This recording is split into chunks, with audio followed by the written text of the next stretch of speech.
प्रकृति के मूलभूत सिद्धांत श्री भगवानुवाच अथ संप्रवक्ष्यामि तत्त्वानां लक्षणं पृथक् यद्विदिवा विमुचेत पुरुष प्राकृतर्गुणे। एक भगवान कपिल ने आगे कहा, हे माता, अब मैं तुमसे परम सत्य की विभिन्न कोटियों का वर्णन करूंगा जिनके जान लेने से कोई भी पुरुष प्रकृति के गुणों के प्रभाव से मुक्त हो सकता है। तात्पर्य, जैसा कि भगवद गीता में कहा गया है, केवल भक्ति के द्वारा भगवान को समझा जा सकता है। भक्त्या माम भिजानाति। भागवत में भक्ति का विषय माम अथवा कृष्ण को बताया गया है। श्री चैतन्य चरितामृत में व्याख्या की गई है कि कृष्ण को समझने का अर्थ है कृष्ण को उनकी अंतरंगा शक्ति, उनकी बहिरंगा शक्ति, उनके विस्तारों तथा अवतारों समेत समझना। कृष्ण को समझने के लिए ज्ञान के अनेक विभाग हैं। सांख्य दर्शन विशेषत उन लोगों के लिए है जो इस जगत में बद्ध हैं। इसे परंपरा प्रणाली या शिष्य परंपरा द्वारा भक्ति के विज्ञान के रूप में समझा जाता है। भक्ति के प्रारंभिक अध्ययनों की व्याख्या पहले की जा चुकी है। भगवान अब भक्ति का विश्लेषणात्मक अध्ययन प्रस्तुत करेंगे। उनका कहना है कि ऐसे अध्ययन से मनुष्य प्रकृति के गुणों से मुक्त हो जाता है। भगवद गीता में भी इसी को पुष्टि हुई है। ततो मां तत्वातो ज्ञात्वा, भगवान को ज्ञान की विभिन्न कोटियों द्वारा जानकर मनुष्य भगवत धाम जाने का अधिकारी बन जाता है। इसकी भी यहाँ पर व्याख्या की गई है। सांख्य दर्शन में भक्ति के विज्ञान, भक्ति तत्व को जान लेने से मनुष्य प्रकृति के गुणों से मुक्त हो जाता है। प्रकृति के जादू से मुक्त होकर शाश्वत आत्मा भगवत धाम में प्रविष्ट करने का अधिकारी बन जाता है। जब तक मनुष्य में रंचमात्र भी इच्छा रहती है या प्रकृति पर अधिकार जताने की भावना रहती है, तब तक वह प्रकृति के गुणों के प्रभाव से मुक्त नहीं हो सकता। अतः मनुष्य को विश्लेषण द्वारा पूर्ण पुरुषोत्तम भगवान को समझना होगा, जैसा कि भगवान कपिल ने सांख्य दर्शन में समझाया है। ज्ञान न निश्चयसार्थाय पुरुषात्मदर्शिना यदाहुर्वण्ये तत्ते हृदय ग्रंथि भेदु न दो शब्दार्थ आत्म साक्षात्कार की चरम सिद्धद्वी ज्ञान है। मैं तुमको वह ज्ञान बतलाऊंगा जिससे भौतिक संसार के प्रति आसक्ति की ग्रंथियां कट जाती हैं। तात्पर्य, कहा गया है कि विशुद्ध आत्मा के सम्यक ज्ञान से अथवा आत्म साक्षात्कार द्वारा मनुष्य भौतिक आसक्ति से मुक्त हो सकता है। ज्ञान से जीवन की चरम सिद्धि प्राप्त होती है, जिससे मनुष्य अपने आप को अपने यथार्थ रूप में देख सकता है। इसकी पुष्टि श्वेताश्वतर उपनिषद 3.8 में भी इसकी पुष्टि की है। कर्गेव की दिवातिमृत्युमैति, केवल अपनी आध्यात्मिक स्थिति को जान लेने से या अपने को अपने रूप में देख लेने से मनुष्य भौतिक बंधन से छूट सकता है। वैदिक साहित्य में आत्मदर्शन को विभिन्न विधियों का वर्णन हुआ है और भागवत में इसकी पुष्टि हुई है। पुरुष से आत्मदर्शन की मनुष्य को अपने आप को देखना होता है और जानना होता है कि वह क्या है।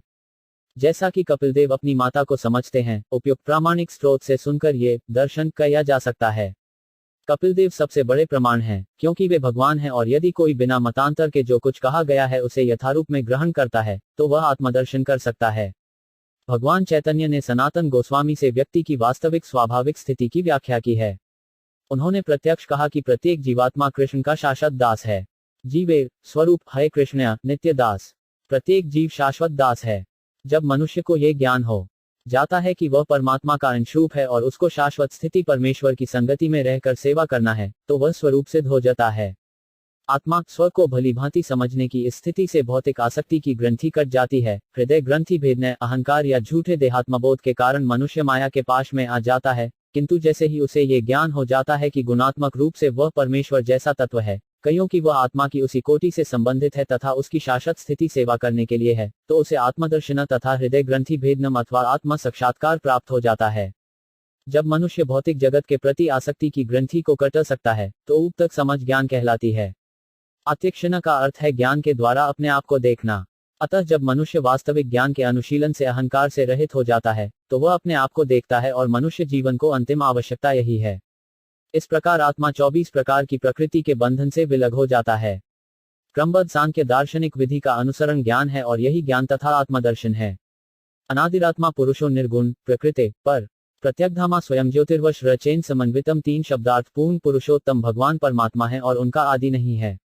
वे प्रकृति के गुणों से परे और इस भौतिक जगत के अस्तित्व के परे हैं।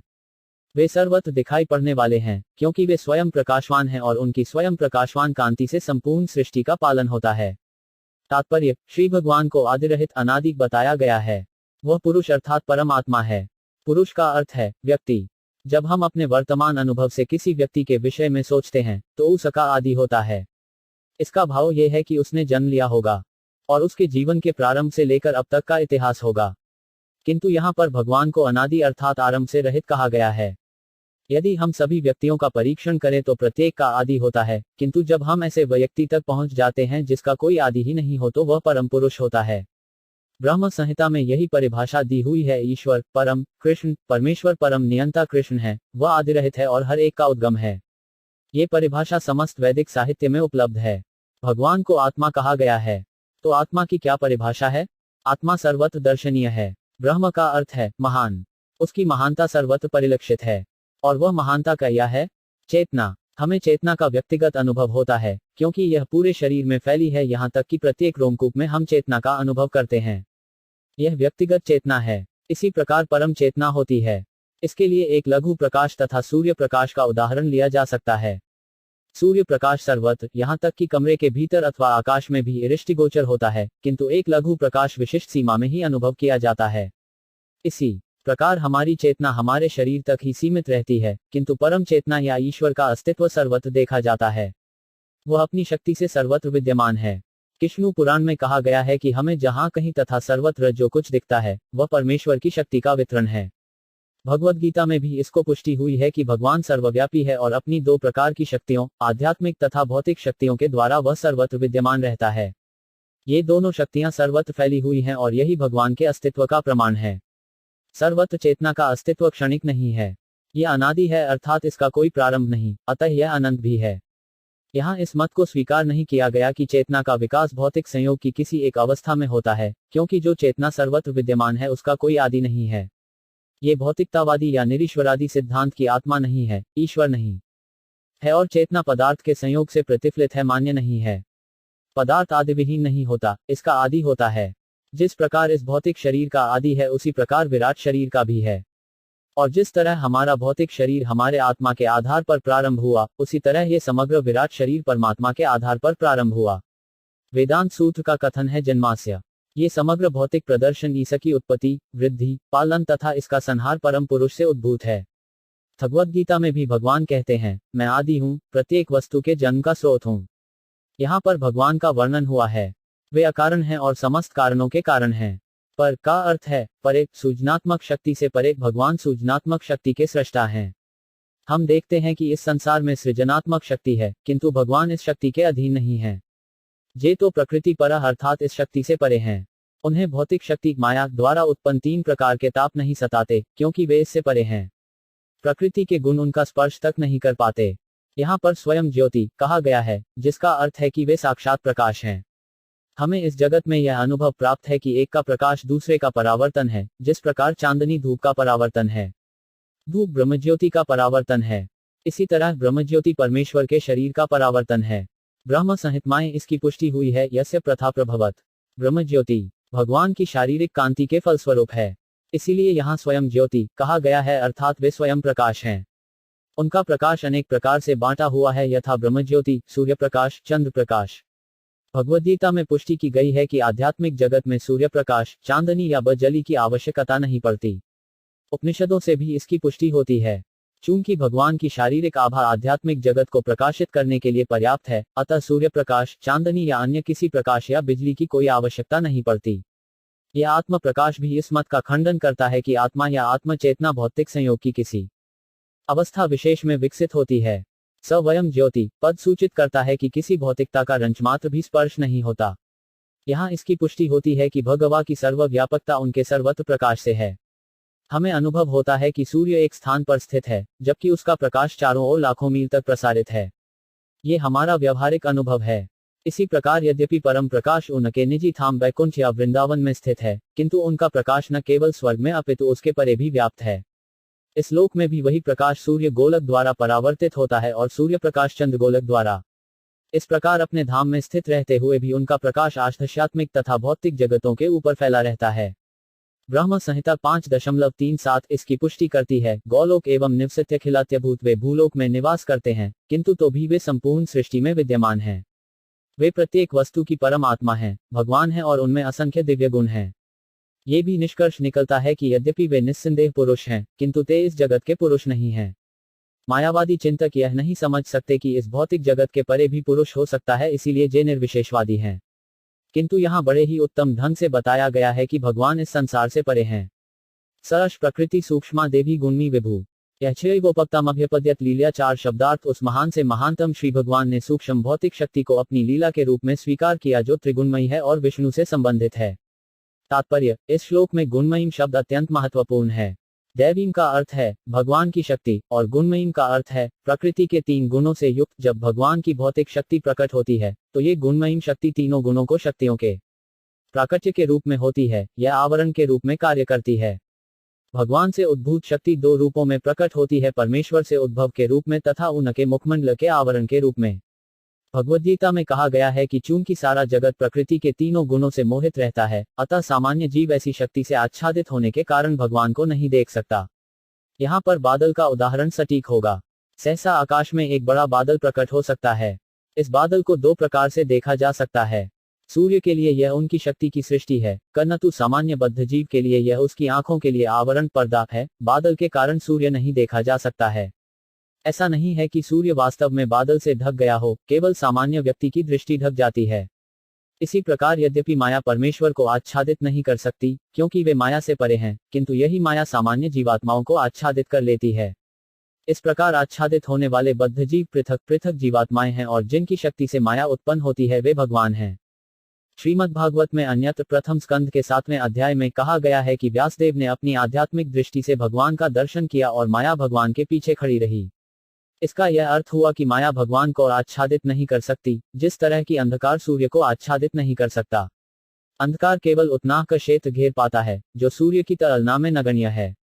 अंधकार किसी गुफा को ढक सकता है, खुले आकाश को नहीं। इसी प्रकार माया की आच्छादन शक्ति सीमित है और वह भगवान पर असर नहीं दिखा पाती, इसीलिए जे विभु का हलाते हैं।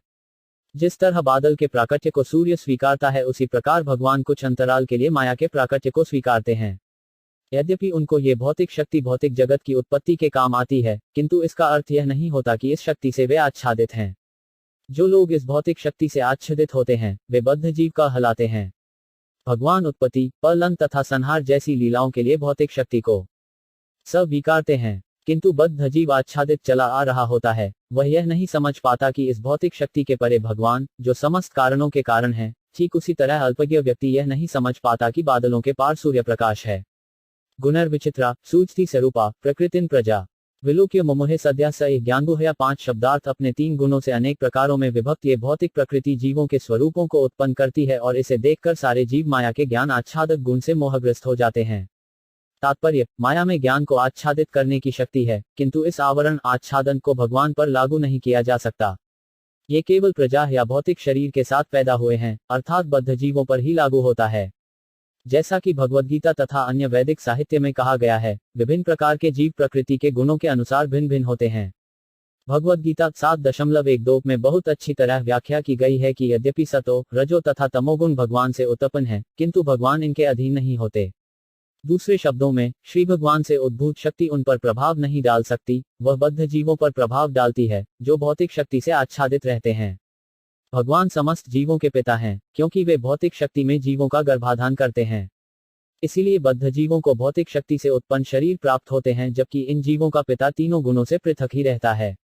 पिछले श्लोक में कहा गया है कि भगवान ने भौतिक शक्ति को इसलिए स्वीकार किया जिससे वे उन जीवों को लीलाएं दिखा सके जो उनका आनंद लेना चाहती हैं और भौतिक शक्ति पर अधिकार जताना चाहती हैं। ये संसार ऐसे जीवों के तथाकथित भोग के लिए भगवान की भौतिक शक्ति से उत्पन्न किया गया है। बद्ध जीवों के कष्टों के लिए इस भौतिक जगत की उत्पत्ति क्यों हुई, यह अत्यंत जटिल प्रश्न है। पिछले श्लोक के लीला शब्द में जिसका अर्थ भगवान की लीलाओं के लिए है, इसका संकेत मिलता है। भगवान बद्ध जीवों के भोगपरक स्वभाव को सुधारना चाहते हैं। भगवद्गीता में कहा गया है कि भगवान ही एकमात्र भोक्ता हैं, अतः ये भौतिक शक्ति उसके लिए उत्पन्न की गई है, जो भोग करने का स्वांग भरता है। यहाँ एक उदाहरण उपयुक्त होगा। सरकार को पृथक पुलिस विभाग की आवश्यकता नहीं पड़ती, किंतु यह वास्तविकता है कि कुछ नागरिक राज्य के नियमों का पालन नहीं करेंगे, अतः आतताइयों से निपटना आवश्यक हो जाता है। आवश्यकता न रहने पर भी आवश्यकता रहती है। इसी प्रकार बद्ध जीवों को कष्ट देने के लिए इस भौतिक जगत को उत्पन्न करने की कोई आवश्यकता न थी, किंतु साथ ही कुछ ऐसे लोग हैं जो नित्यबद्ध हैं, अर्थात निरंतर बद्ध रहते हैं। हम कहते हैं कि वे अनादिकाल से बद्ध रहे हैं, क्योंकि कोई यह नहीं पता लगा सकता कि जीव, जो परमेश्वर का भिन्नांश है, कब भगवान की श्रेष्ठता के प्रति विद्रोही बन गया। वस्तुतः मनुष्यों की 2 श्रेणियां हैं, वे जो भगवान के नियमों के पालक हैं और वे जो नास्तिक हैं तथा ईश्वर के अस्तित्व को न मानते हुए अपने नियम बनाना चाहते हैं। वे ये सिद्ध करना चाहते हैं कि हर व्यक्ति अपने नियम या अपना धर्मपंथ बना सकता है। इन दोनों श्रेणियों के अस्तित्व के प्रारंभ को जाने बिना हम यह निश्चित रूप से मान सकते हैं कि कुछ जीवों ने भगवान के नियमों के विरुद्ध विद्रोह किया होगा। ऐसे जीव बद्धजीव कहलाते हैं क्योंकि वे तीनों गुणों से बंधे होते हैं। इसीलिए यहाँ पर गुणर्वितित्रा शब्द व्यवत हुए हैं। इस संसार में 84 लाख योनियां हैं। आत्माओं के रूप में ये सभी इस जगत से परे हैं। तो फिर वे जीवन की विभिन्न अवस्थाओं में अपने आप को क्यों प्रदर्शित करते हैं? इसका यहाँ उत्तर दिया गया है। वे प्रकृति के 3 गुणों के चक्र के अधीन रहते हैं। चूंकि उनकी उत्पत्ति भौतिक शक्ति से हुई, अतः उनके शरीर भौतिक तत्वों से बने होते हैं। भौतिक शरीर से आच्छादित होने के कारण आध्यात्मिक स्वरूप समाप्त हो जाता है। इसीलिए यहाँ पर मुमुहे शब्द प्रयुक्त हुआ है, जिससे इंगित होता है कि वे अपना आध्यात्मिक स्वरूप भूल गए हैं। आध्यात्मिक स्वरूप की यह विस्मृति जीवों में पाई जाती है, क्योंकि वे प्रकृति की शक्ति से आच्छादित होने के कारण बद्ध रहते हैं। एक अन्य शब्द भी प्रयुक्त हुआ है, ज्ञान युहया। गुहा का अर्थ है आवरण। चूंकि छोटे बद्ध जीवों का ज्ञान आच्छादित रहता है, अतः वे अनेक योनियों में प्रकट होते हैं। श्रीमद् भागवत के प्रथम स्कंध के 7वें अध्याय में कहा गया है, जीव भौतिक शक्ति से मोहित रहते हैं। वेदों में भी कहा गया है कि शाश्वत जीवात्माएं विभिन्न गुणों से आच्छादित रहती हैं और वे तिरंगी जव लाल, सफेद तथा नीली कहलाती है। लाल रंग रजोगुण का प्रतीक है, श्वेत सतोगुण का और नीला तमोगुण का प्रतीक है। ये प्रकृति के गुण भौतिक शक्ति से संबंधित होते हैं। फलत विभिन्न गुणों के अंतर्गत जीव भिन्न प्रकार के शरीर पाते हैं। चूंकि वे अपनी आध्यात्मिक पहचान के प्रति विस्मरणशील रहते हैं, अतः शरीरों को आत्मास्पद मानते हैं। बद्ध जीव के लिए मुझ का अर्थ शरीर है। यह मोह कहलाता है। कठोपनिषद में बार बार कहा गया है कि पूर्ण पुरुषोत्तम भगवान कभी भी भौतिक प्रकृति द्वारा प्रभावित नहीं होते।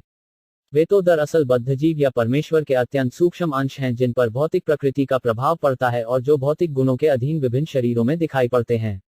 एवं पराभिध्यानन कर्तृत्व प्रकृति पुमा कर्मसु क्रियमानेषु गुणैरात्मनि मन्यते 6 शब्दार्थ अपनी विस्मृति के कारण दिव्य जीवात्मा प्रकृति के प्रभाव को अपना कर्म क्षेत्र मान बैठता है और इस प्रकार प्रेरित होकर त्रुटिवश अपने को कर्मों का कर्ता मानता है। तात्पर्य, भुलक्कड़ जीव की तुलना उस व्यक्ति से की जा सकती है जो रोग के कारण पगला जाता है अथवा जिसे भूत लग गया हो और जो अनियंत्रित कर्म करते हुए भी अपने को नियंत्रित समझता है।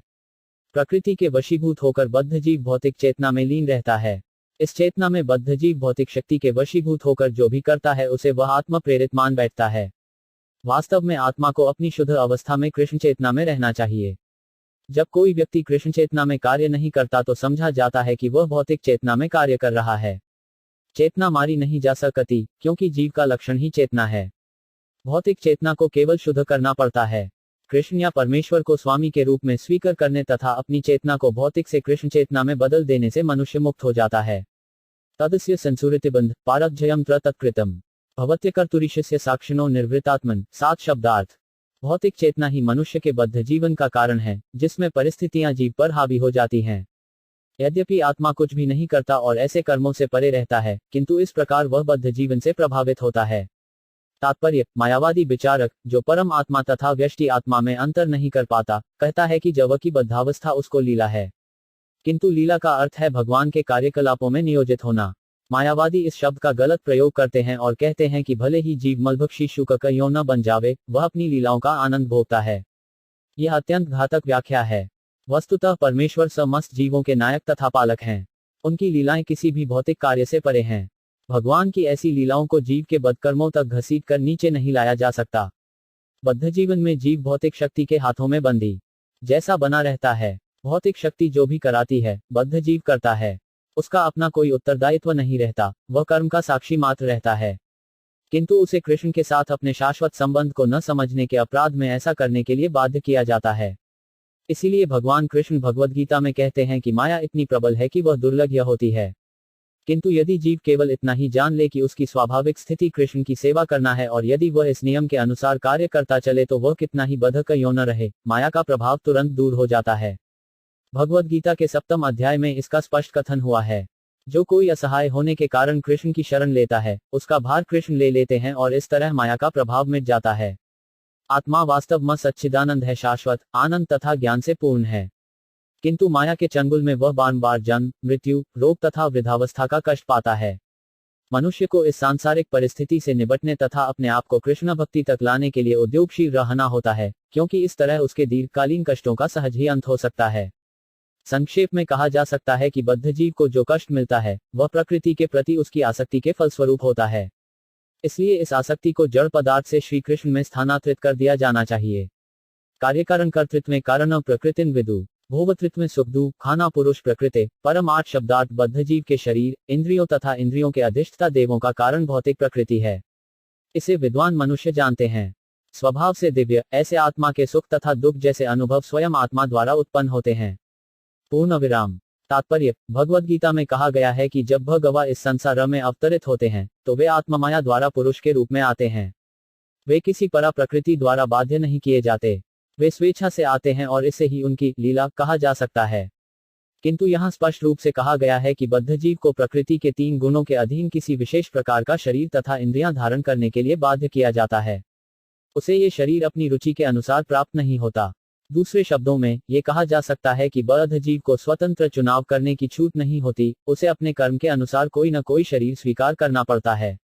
किंतु जब शारीरिक प्रतिक्रियाएं होती हैं जैसी कि सुख तथा दुख में अनुभव की जाती हैं, तो ये समझना चाहिए कि इसका कारण स्वयं आत्मा है।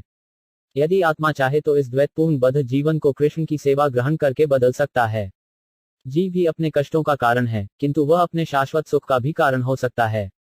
जब वह कृष्ण भक्ति में प्रवृत्त होना चाहता है तो भगवान की आध्यात्मिक शक्ति द्वारा उसे उपयुक्त शरीर प्रदान किया जाता है, और जब वह अपनी इंद्रियों को तुष्ट करना चाहता है तो उसे भौतिक शरीर प्रदान किया जाता है।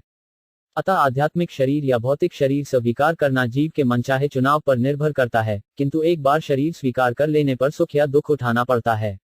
मायावादी चिंतक का कहना है कि जीव शुक का शरीर धारण करके भी अपनी लीलाओं का आनंद उठाता है, किंतु यह मत स्वीकार्य नहीं है, क्योंकि लीला शब्द भोग की स्वेच्छ स्वीकृति के लिए प्रयुक्त होता है। अतः यह व्याख्या अत्यंत भ्रामक है। जब दुख को बाध्य होकर स्वीकार करना पड़े तो वह लीला नहीं है। भगवान की ललाएं तथा बद्ध जीव द्वारा कर्मफल की स्वीकृति समान धरातल पर नहीं होती। देवहूतिरुवाच प्रकृतेः पुरुषस्यापि लक्षणः पुरुषोत्तम भूरि कारणयोरस्य सदस्य चेदात्मकम 9 शब्दार्थ।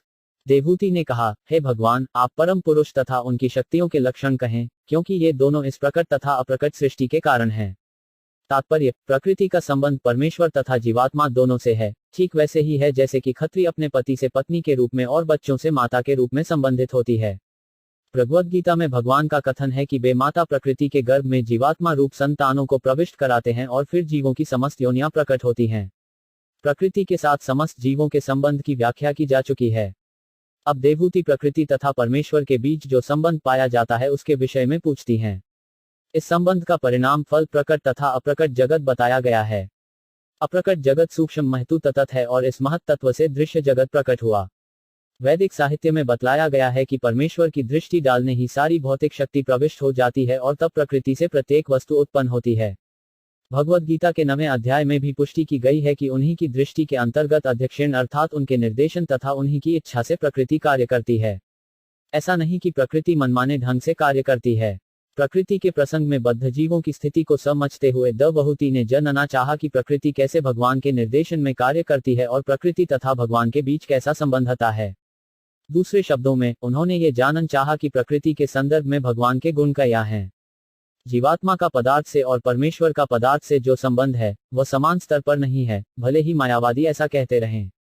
जब ये कहा जाता है कि जीवात्माएं मोहग्रस्त होती हैं तो मायावादी इस मोह को परमेश्वर पर आरोपित करते हैं, किंतु ऐसा होता नहीं है। ईश्वर कभी मोहग्रस्त नहीं होते। सगुणवादियों तथा निर्गुणवादियों का यही अंतर है। देवहूति अज्ञानी नहीं है, वे इतना तो समझती ही थी कि जीवात्माएं परमेश्वर के समान स्तर पर नहीं हैं। अत्यंत लघु होने के कारण जीवात्माएं प्रकृति द्वारा मोहग्रस्त या बद्ध होती रहती हैं, किंतु इसका अर्थ ये तो नहीं है कि परमेश्वर भी बद्ध या मोहग्रस्त होता है। बद्ध जीव तथा भगवान के बीच का अंतर यही है कि भगवान प्रकृति के स्वामी हैं, अतः वे प्रकृति के वश में नहीं होते। वे न तो आध्यात्मिक प्रकृति के वशीभूत हैं, न ही भौतिक प्रकृति के। वे स्वयं परम नियंता हैं। उनकी तुलना सामान्य जीवों से नहीं की जा सकती जो प्रकृति के नियमों द्वारा नियंत्रित होते हैं। इस श्लोक में सत तथा असत इन 2 शब्दों का प्रयोग हुआ है। दृश्य जगत असत है, यह विद्यमान नहीं है, किंतु भगवान की भौतिक शक्ति सतु अर्थात चिर विद्यमान है। प्रकृति सूक्ष्म रूप में भगवान की शक्ति के रूप में विद्यमान रहती है, किंतु कभी कभी यह क्षणिक होती है। यहाँ पर माता तथा पिता का दृष्टांत दिया जा सकता है। माता तथा पिता दोनों का अस्तित्व है, कर्नतु माता बच्चे उत्पन्न करती है। इसी प्रकार ये दृश्य जगत जो परमेश्वर की अदृश्य प्रकृति से उत्पन्न है कभी प्रकट होता है और कभी अदृश्य हो जाता है, किंतु प्रकृति सदैव रही आती है और भगवान इस जगत के सूक्ष्म तथा स्थूल दोनों ही स्वरूपों के परम कारण हैं। श्री भगवानुवाच तत्रिगुणमव्यक्तम नित्यम सदसदात्मिकम प्रधान प्रकृति प्राहुर्विशेषों विशेषवत 10 शब्दार्थ भगवान ने कहा, तीनों गुणों का अप्रकट शाश्वत संयोग ही प्रकट अवस्था का कारण है और प्रधान कहलाता है। जब ये प्रकट अवस्था में होता है तो इसे प्रकृति कहते हैं। तात्पर्य, भगवान इंगित करते हैं कि प्रकृति सूक्ष्म अवस्था में होती है, जिसे प्रधान कहते हैं और वे इस प्रधान का विवेचन करते हैं। प्रधान एवं प्रकृति की व्याख्या यूं है कि प्रधान सूक्ष्म है, समस्त भौतिक तत्वों का निर्विशेष सार है। यद्यपि ये निर्विशेष हैं, किंतु ये समझा जा सकता है कि उसमें सार तत्व निहित हैं। जब तीनों गुणों के द्वारा समस्त भौतिक तत्व प्रकट होते हैं तो यही प्राकट्य प्रकृति कहलाती है। निराकारवादी कहते हैं कि ब्रह्म में कोई विविधता व भिन्नता नहीं है। अतः ये कहा जा सकता है कि प्रधान ब्रह्म अवस्था है, किंतु वास्तव में ऐसा नहीं है। प्रधान ब्रह्म से भिन्न है, कईयों की ब्रह्म में प्रकृति के तीनों गुणों का अस्तित्व नहीं रहता। ये तर्क किया जा सकता है कि महत् तत्व भी प्रधान से भिन्न है, क्योंकि महत् तत्व में प्राकट्य होता है। किंतु यहाँ प्रधान की वास्तविक व्याख्या दी गई है। जब कार्य कारण स्पष्ट रूप से प्रकट नहीं होते अव्यक्त, तो समस्त तत्वों में कोई प्रतिक्रिया नहीं होती और प्रकृति की इस अवस्था को प्रधान कहते हैं। प्रधान काल तत्व भी नहीं है, क्योंकि काल में कार्य कारण, सृष्टि तथा प्रलय होते हैं। न तो ये जीव है, न उपाधिमय बद्ध जीव है, क्योंकि जीवों की उपाधियां शाश्वत नहीं है। इस प्रसंग में नित्य विशेषण के रूप में प्रयुक्त है, जो शाश्वतता का सूचक है। अतः अपने प्राकट्य के पूर्व प्रकृति की अवस्था प्रधान कहलाती है। पंजभिब्राह चतुर्भिर्दिशभित था। एतच्चतुर्विष्टिक गण प्राधानिक विद 191 शब्दार्थ, 5 स्थूल तत्व, 5 सूक्ष्म तत्व, 4 अंतःकरण, 5 ज्ञानेंद्रियां तथा 5 कर्मेंद्रियां, इन 24 तत्वों का ये समूह प्रधान कहलाता है। तात्पर्य, भगवद गीता के अनुसार यहाँ पर वर्णित 24 तत्वों का समूह योनिमहिद्वहम कहलाता है। सारे जीव इसी योनिमहिद्वहम समाये हैं और वे विभिन्न रूपों में ब्रह्म से लेकर चींटी तक में उत्पन्न होते हैं। श्रीमद्भागवत तथा अन्य वैदिक ग्रंथों में भी 24 तत्वों का ये समूह अथवा प्रधान योनिर्महद्गहम के रूप में वर्णित है। ये समस्त जीवों के जन्म तथा पालन का जरोत है। राभूतानी पशे भूरापोडैनमृनभ तन्पात्राणी क्षतावती गंधादिनी मतानी में 12 शब्दार्थ, 5 स्थूल तत्वों के नाम हैं पृथ्वी, जल, अग्नि, वायु तथा आकाश। शून्य सूक्ष्म तत्व भी 5 हैं, गंध, स्वाद, रंग, स्पर्श तथा शब्द ध्वनि। इंद्रियाणि 10 श्रोत्रम त्वगड्रसन्नासिका वाक्रो चरणों मेड़ पायुर्दश मुच्यते 13 शब्दार्थ। ज्ञानेंद्रियों तथा कर्मेंद्रियों को मिलाकर इनकी संख्या 10 है। ये हैं श्रवणेंद्रिय, स्वादेंद्रिय, स्पर्शेंद्रिय, दृश्येंद्रिय, घ्राणेंद्रिय, वागेंद्रिय, कार्य करने की इंद्रियां, चलने की इंद्रियां, जन्नेंद्रियां तथा मलत्याग इंद्रियां। मनोबद्धिर्हड्डार्शितमित्यंतरात्मिकम चतुर्धा लक्ष्यते भेदो वृत्त्या लक्षण रूपया 14 शब्दार्थ। आंतरिक सूक्ष्म इंद्रियां मन, बुद्धि, अहंकार तथा कलुषित चेतना के रूप में 4 प्रकार की जानी जाती हैं। उनके विभिन्न कार्यों के अनुसार ही इनमें भेद किया जा सकता है, क्योंकि ये विभिन्न लक्षणों को बताने वाली हैं। तात्पर्य, 4 आंतरिक या सूक्ष्म इंद्रियां, जिनका यहाँ पर वर्णन हुआ है, वे अपने विभिन्न लक्षणों से परिभाषित को जाती हैं। जब शुद्ध चेतना भौतिक कल्मश से दूषित हो जाती है और देहात्म बुद्धि प्रधान हो तो कहा जाता है कि मनुष्य अहंकार के वशीभूत है। चेतना आत्मा का कर्म है, अतः चेतना के पीछे आत्मा रहता है। भौतिक कल्मश से दूषित चेतना अहंकार कहलाती है। अतावनेव सख्यातो बर्हान सगुण स्यः सन्निविशो मया प्रोक्तो यह काल पंयविंश का 97 शब्दार्थ। इन सबको सुयोग्य ब्रह्म माना जाता है। इन सबको मिलाने वाला तत्व काल है, जिसे 25वें तत्व के रूप में गिना जाता है। तात्पर्य, वैदिक कथन के अनुसार ब्रह्म के परे कोई अस्तित्व नहीं है। सर्व खल्विदम ब्रह्म, छांदोग्य उपनिषद 3.1-4.1। विष्णु पुराण में भी कहा गया है कि जो कुछ हम देखते हैं वह परस्य ब्रह्म न शक्ति, प्रत्येक वस्तु परम सत्य ब्रह्म के विस्तार की शक्ति है। जब ब्रह्म को सतो, रजो तथा तमो गुणों के साथ मिला दिया जाता है तो भौतिक विस्तार होता है, जिसे कभी कभी सगुण ब्रह्म कहते हैं, जिसमें ये 25 तत्व रहते हैं। निर्गुण ब्रह्म में कोई भौतिक कल्मश नहीं रहता, अथवा आध्यात्मिक जगत वैकुंठ में सतो, रजो तथा तमो ये तीनों गुण नहीं रहते। जहां निर्गुण ब्रह्म विद्यमान रहता है वहां शुद्ध सत्व पाया जाता है। सांख्य दर्शन के अनुसार सगुण ब्रह्म में 25 तत्व सम्मिलित हैं, जिनमें काल, भूत, वर्तमान तथा भविष्य भी है। प्रभाव पौरुष प्राहु काल्मिके यतो भयम 1000 विमुस्य कर्तु प्रकृति मीयुष 16 शब्दार्थ। पूर्ण पुरुषोत्तम भगवान का प्रभाव काल में अनुभव किया जाता है, क्योंकि यह भौतिक प्रकृति के संपर्क में आने वाले मोहित आत्मा के अहंकार के कारण मृत्यु का भय उत्पन्न करता है। तात्पर्य, जीव को मृत्यु का भय उसमें देहात्मबोध के कारण अहंकार की उत्पत्ति से होता है। हर कोई मृत्यु से भयभीत रहता है। वास्तव में आत्मा की मृत्यु नहीं होती, किंतु देहात्मबोध के कारण मृत्यु भय उत्पन्न होता है। श्रीमद्भागवत 11.2.37 में कहा गया है, भर्यम द्वितीयाभिनिवेशत स्यात्। द्वितीय का अर्थ है भौतिक पदार्थ, जो आत्मा के परे है। पदार्थ आत्मा का गौण पर आकट्य है, क्योंकि पदार्थ आत्मा से प्रसूत है। जिस प्रकार यहाँ पर वर्णित भौतिक तत्व परमेश्वर या परमात्मा द्वारा उत्पन्न है, उसी प्रकार शरीर भी आत्मा की उपज है। इसीलिए शरीर को द्वितीय कहा गया है।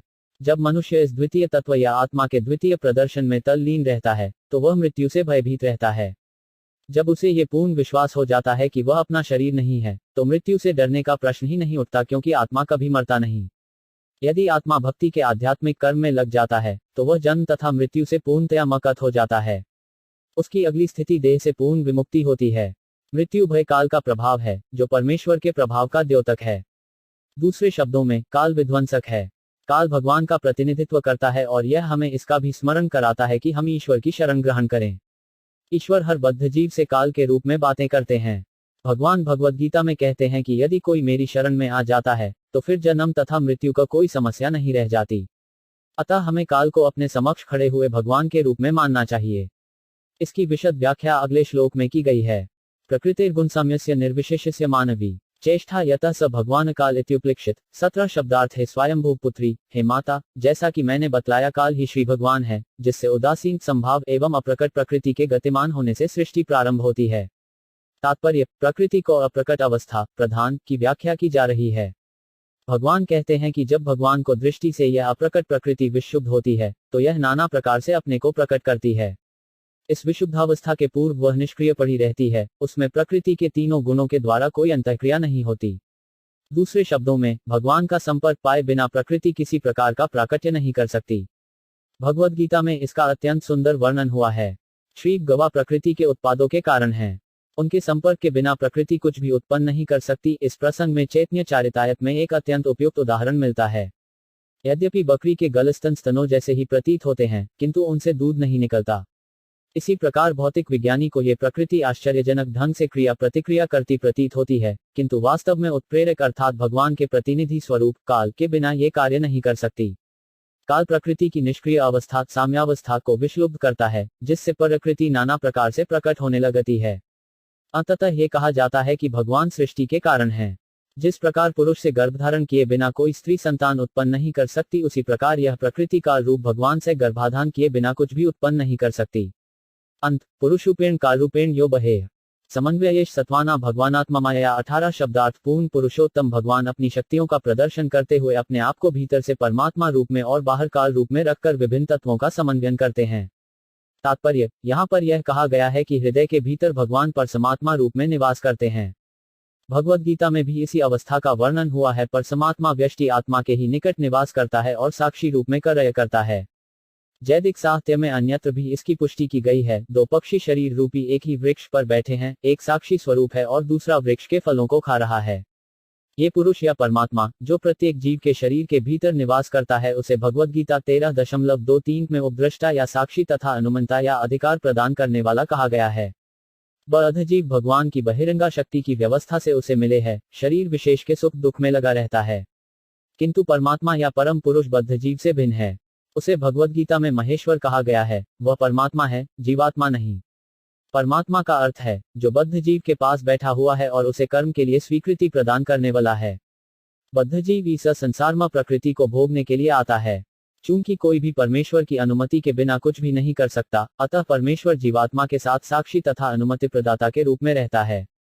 वह भोक्ता भी है, कईयों की वह बद्ध जीव का पालन करता है और उसे आश्रय प्रदान करता है। चूंकि जीवात्मा स्वाभाविक रूप से भगवान का ही भिन्नांश है, अतः भगवान उस पर अत्यंत वत्सल रहते हैं। दुर्भाग्यवश जब जीवात्मा बहिरंगा शक्ति के द्वारा मोहग्रस्त हो जाता है, तो वह भगवान के प्रति अपने शाश्वत संबंध को भूल जाता है, किंतु अपनी स्वाभाविक स्थिति का ज्ञान होते ही वह मकत हो जाता है। बद्ध जीव की अत्यल्प स्वच्छंदता उसकी हृदयस्था स्थिति के द्वारा प्रदर्शित होती है। चाहे तो वह भगवान को भुला सकता है और इस संसार में प्रकृति को भोगने का अहंकार कर सकता है, किंतु चाहे तो वह भगवान की सेवा की ओर मुड़ सकता है। व्यष्टि जीवात्मा को इतनी स्वतंत्रता छूट प्राप्त है। ज्यों ही वह भगवान की ओर उन्मुख होता है कि उसका बद्ध जीवन समाप्त हो जाता है और जीवन सफल हो जाता है, किंतु अपनी स्वतंत्रता के दुरुपयोग से वह संसार में प्रविष्ट होता है। फिर भी भगवान परमात्मा रूप में इतना दयालु हैं कि सदैव बद्ध जीव के साथ ही बने रहते हैं। भगवान का कार्य भौतिक देह से न तो सुख लेना है, न ही कष्ट उठाना। वह जीव के साथ मात्र अनुमतिदाता तथा साक्षी रूप में बने रहते हैं, जिससे जीवात्मा को अपने अच्छे या बुरे कर्मों का फल मिल सके। बद्ध जीव के शरीर के बाहर भगवान काल रूप में बने रहते हैं। सांख्य दर्शन के अनुसार 25 तत्व हैं। पहले से वर्णित 24 तत्व तथा काल मिलकर 25 तत्व होते हैं। कुछ विचारकों के अनुसार परमात्मा को सम्मिलित कर लेने पर तत्वों की कुल संख्या 26 हो जाती है। दैवाइक शुभित धर्मिण्या स्वस्या योनौ पर पुमा आधत वीर्य सासूत महतत्वम हिरण्यम 19 शब्दार्थ। जब भगवान अपनी अंतरंगा शक्ति से प्रकृति में व्याप्त होते हैं तो प्रकृति समग्र विराट बुद्धि को उत्पन्न करती है, जिसे हिरण्य कहते हैं। ये तब घटित होता है जब प्रकृति बद्ध जीवों के गंतव्यों द्वारा क्षुब्ध की जाती है। तात्पर्य, भगवद गीता 14.3 में प्रकृति के इस गर्भाधान का वर्णन है। प्रकृति का मुख्य कारक महत्तत्व या समस्त विविधताओं के प्रजनन का स्रोत है। प्रकृति का यह अंश, जो प्रधान के साथ ही साथ ब्रह्म भी कहलाता है, उसम श्री भगवान द्वारा वीर्य स्थापित गर्भाधान किया जाता है, जिससे नाना प्रकार के जीव उत्पन्न होते हैं। इस प्रसंग में प्रकृति को ब्रह्म कहा गया है, क्योंकि यह आध्यात्मिक प्रकृति का विकृत प्रतिबिंब है। विष्णु पुराण में वर्णन आया है कि जीवात्माएं आध्यात्मिक प्रकृति से संबंधित होती हैं। भगवान की शक्ति आध्यात्मिक है और यद्यपि जीवात्माएं तत्स्था शक्ति कहलाती हैं, किंतु साथ ही वे आध्यात्मिक होती हैं। यदि जीवात्माएं आध्यात्मिक न होती तो परमेश्वर द्वारा गर्भाधान लागू न होता। जो आध्यात्मिक नहीं है उसमें परमेश्वर अपना वीर्य स्थापित नहीं करते, किंतु यहाँ उल्लेख है कि वे प्रकृति में वीर्य स्थापित करते हैं। इसका अर्थ ये हुआ कि स्वभावत जीवात्माएं आध्यात्मिक हैं। गर्भाधान के बाद प्रकृति समस्त प्रकार के जीवों को उत्पन्न करती हैं, जिसमें महानतम जीव ब्रह्माजी से लेकर एक लघु चींटी तक विभिन्न प्रकार के जीव होते हैं। भगवद्गीता 14.4 में प्रकृति को स्पष्ट रूप से सर्वयोनियु कहा गया है। इसका अर्थ ये हुआ कि समस्त योनियों देवता, मनुष्य, पशु, पक्षी तथा हिंसन जीव जो भी प्रकट है कि माता प्रकृति है और भगवान वीर्यदाता पिता हैं। सामान्य अनुभव यह है कि पिता ही संतान को जीवन देता है, किंतु माता तो उसे शरीर देती है। यद्यपि जीवन का वीर्यदाता पिता है, किंतु शरीर तो माता के गर्भ में बढ़ता है।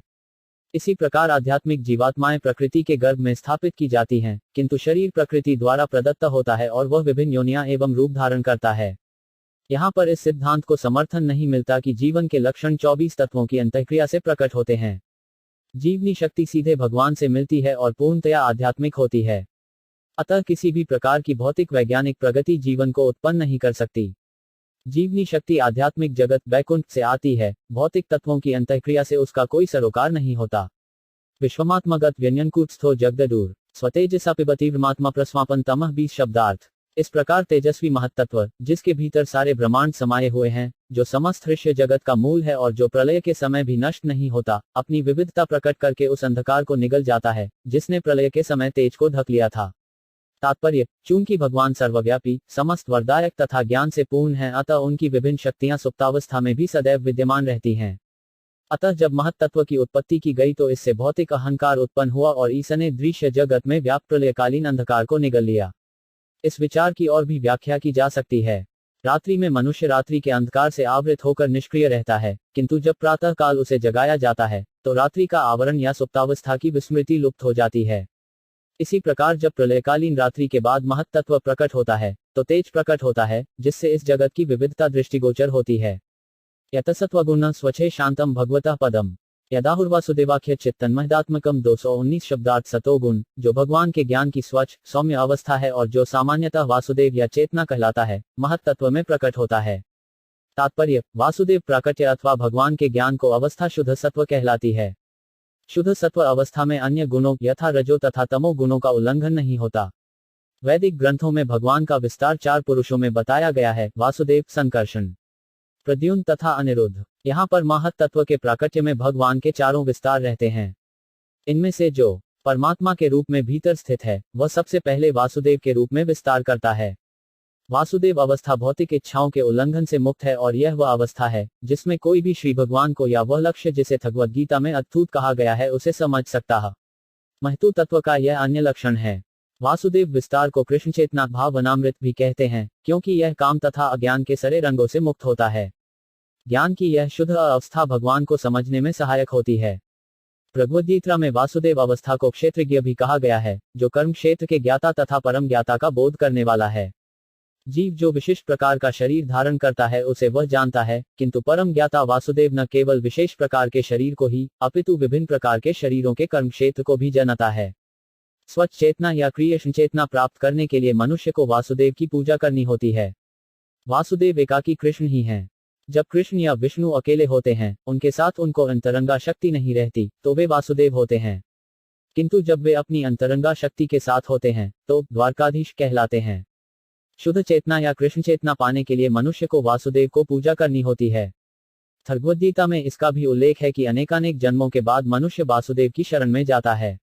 ऐसा महात्मा अत्यंत विरल है। मिथ्या अहंकार से मुक्ति पाने के लिए संकर्षण को पूजा करनी होती है। संकर्षण की पूजा शिवजी के माध्यम से भी को जाती है। शिवजी के शरीर में लिपटे रहने वाले सर्प संकर्षण के ही रूप हैं और शिवजी सदैव संकर्षण के ध्यान में तल्लीन रहते हैं। जो कोई संकर्षण के ही भक्त रूप में शिवजी की पूजा करता है वह अहंकार से मुक्त हो सकता है। यदि कोई मानसिक उत्थिग्रताओं से मुक्ति चाहता है तो उसे अनिरुद्ध की पूजा करनी होती है। वैदिक साहित्य में इसके लिए चंद्रमा को पूजा की भी संस्तुति की गई है।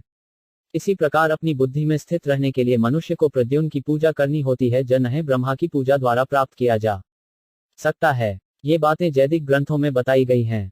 स्वच्छत्वम विकारित्वम शांतत्वमिति चेतस चरित्रभिलक्षणम प्रोक्ते यथापान प्रकृति परा 22 शब्दार्थ महत्त्व के प्रकट होने के बाद ये वृत्तियां एक साथ प्रकट होती हैं। जिस प्रकार जल पृथ्वी के संसर्ग में आने के पूर्व अपनी स्वाभाविक अवस्था में स्वच्छ, मीठा तथा शांत रहता है, उसी तरह विशुद्ध चेतना के विशिष्ट लक्षण शांतत्व, स्वच्छत्व तथा अविकारित्व हैं। तात्पर्य: प्रारंभ में शुद्ध चेतना या कृष्ण चेतना की अवस्था रहती है। सृष्टि के तुरंत बाद चेतना कलुषित नहीं होती, किंतु मनुष्य भौतिक रूप से जितना कलंकग्रस्त होता जाता है उसकी चेतना उतनी ही मलिन होती जाती है। शुद्ध चेतना होने पर भगवान की किंचित झलक भी दिख जाती है। जिस प्रकार स्वच्छ, शांत, अशुद्धियों से रहित जल में हर वस्तु साफ साफ दिखती है, उसी तरह शुद्ध चेतना या कृष्ण चेतना में वस्तुएं अपने वास्तविक रूप में दिखती हैं। मनुष्य भगवान की झलक देख सकता है और अपने अस्तित्व को भी देख सकता है। चेतना की यह अवस्था अत्यंत सुहावनी, पारदर्शी तथा शांत होती है। प्रारंभ में चेतना शुद्ध रहती है। महतत्वाद विकुर्वाणाद भगवद्वीर्य संभवात क्रियाशक्तिर्हजारस्त्रविद संपद्यत 23 वैकारिकस्तैत्स्यश्च तामसश्च यतो भवः मनश्नेन्द्रियाणा च भूतानैन महताम्पि 24 शब्दार्थ। महत तत्व से अहंकार उत्पन्न होता है जो भगवान की निजी शक्ति से उद्भूत है। अहंकार में मुख्य रूप से 3 प्रकार की क्रियाशक्तियां होती हैं: सत्व, रज तथा तम। इन्हीं 3 प्रकार के अहंकार से मन, ज्ञानेन्द्रियां, कर्मेंद्रियां तथा स्थूल तत्व उत्पन्न हुए। तात्पर्य: प्रारंभ में चेतना या शुद्ध कृष्ण चेतनावस्था से पहला कल्मश उत्पन्न हुआ। यह मिथ्या अहंकार या देहात्मबोध कहलाया। जीवात्मा स्वाभाविक स्थिति में कृष्ण चेतना की अवस्था में रहता है, किंतु उसे थोड़ी सी छूट, स्वाधीनता प्राप्त रहती है, जिससे उसे कृष्ण की विस्मृति हो जाती है। प्रारंभ में शुद्ध कृष्ण चेतना रहती है, किंतु इस अत्यल्प स्वाधीनता के दुरुपयोग से कृष्ण के भूलने की संभावना बनी रहती है। वास्तविक जीवन में ऐसा दिखलाई पड़ता है। ऐसे अनेक उदाहरण मिलते हैं जिनमें कोई कृष्ण भावनामृत में कर्म करते हुए सहसा बदल जाता है। इसीलिए उपनिषदों का कथन है कि आत्म साक्षात्कार का मार्ग छुरे की तेज धार के समान है। यह उदाहरण अत्यंत सटीक है। तेज छुरे से दाढ़ी अच्छी बनती है, किंतु जरा भी ध्यान इधर उधर हुआ नहीं कि गाल कट जाता है। मनुष्य को न केवल शुद्ध कृष्ण चेतना तक पहुंचना है, अपितु उसे अत्यंत सतर्क भी रहना है। तनिक भी असावधानी से पतन हो सकता है। इस पतन का कारण अहंकार होता है। शुद्ध चेतना की दशा से अहंकार का जन्म स्वाधीनता के दुरुपयोग से होता है। हम ये तर्क नहीं कर सकते कि शुद्ध चेतना से किस प्रकार अहंकार का उदय होता है।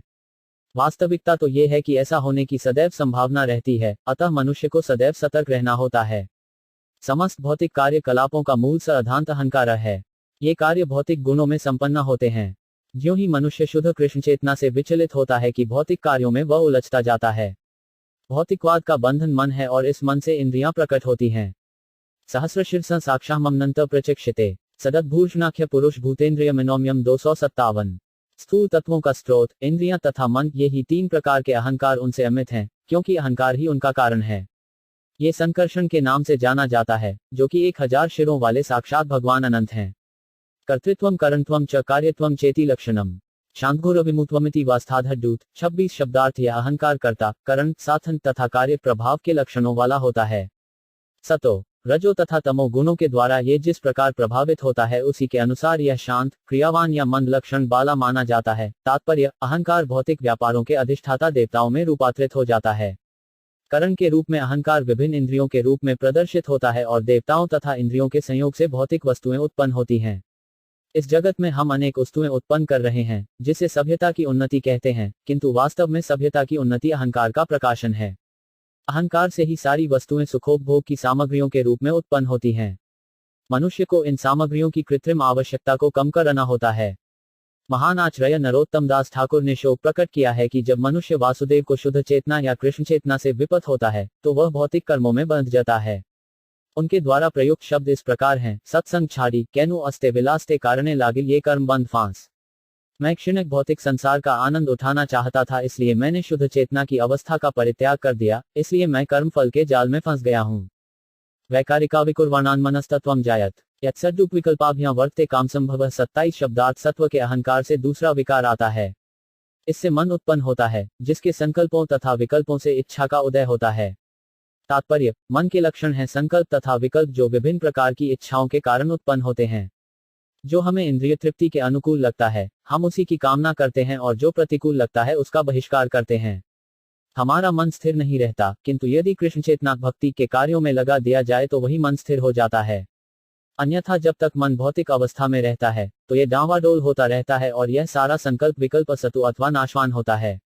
ये कहा गया है कि जिसका मन कृष्ण चेतना में स्थिर नहीं है वह संकल्प तथा विकल्प के बीच झूलता रहता है। कोई व्यक्ति शैक्षिक योग्यता में कितना ही अग्रसर क्यों न हो, जब तक वह कृष्ण चेतना में स्थिर नहीं होता तब तक वह संकल्प विकल्प करेगा और किसी भी विषय में मन को स्थिर नहीं कर पाएगा। यद्विदुर्हानिरुद्धाख्यम हपीकानाम अधिभ्रर शारदेन्दीवश्याम संराध्यम योगी भी शनय 28 शब्दार्थ जीवात्मा का मन इंद्रियों के परम अधिष्ठाता अनिरुद्ध के नाम से प्रसिद्ध है। उसका नील श्याम शरीर शरदकालीन कमल के समान है। योगीजन उसे शने शने प्राप्त करते हैं। तात्पर्य: योग क्रिया में मन को नियंत्रित किया जाता है और मन के स्वामी अनिरुद्ध हैं।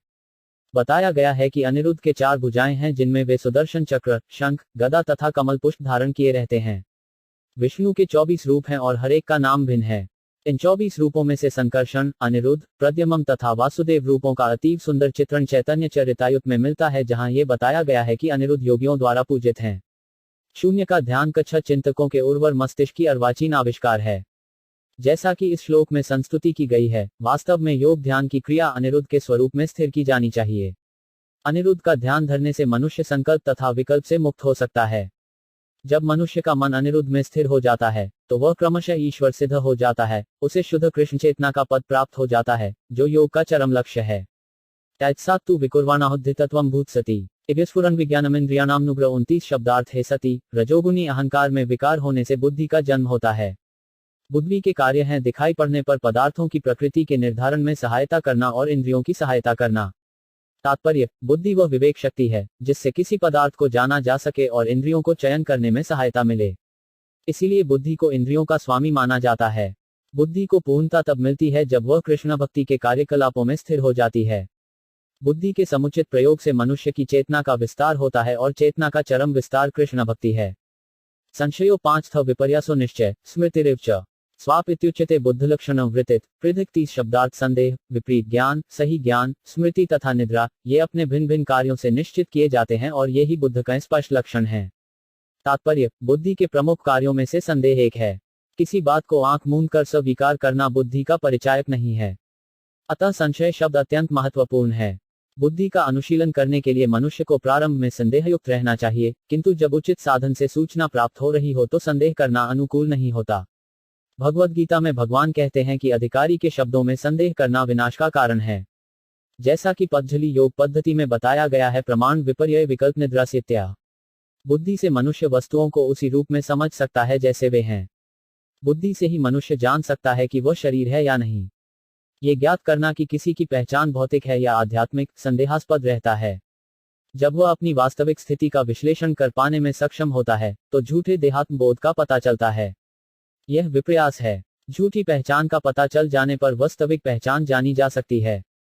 वास्तविक ज्ञान को यहाँ निश्चय अथवा सिद्ध व्यवहारिक ज्ञान कहा गया है। यह व्यवहारिक ज्ञान तभी प्राप्त किया जा सकता है जब झूठा ज्ञान समझ में आ चुका हो। व्यवहारिक या सिद्ध ज्ञान से मनुष्य ये जान सकता है कि वह शरीर नहीं अपितु आत्मा है। स्मृति का अर्थ स्मरण शक्ति है और स्वाप का अर्थ निद्रा है। बुद्धि को क्रियाशील रखने के लिए निद्रा आवश्यक है।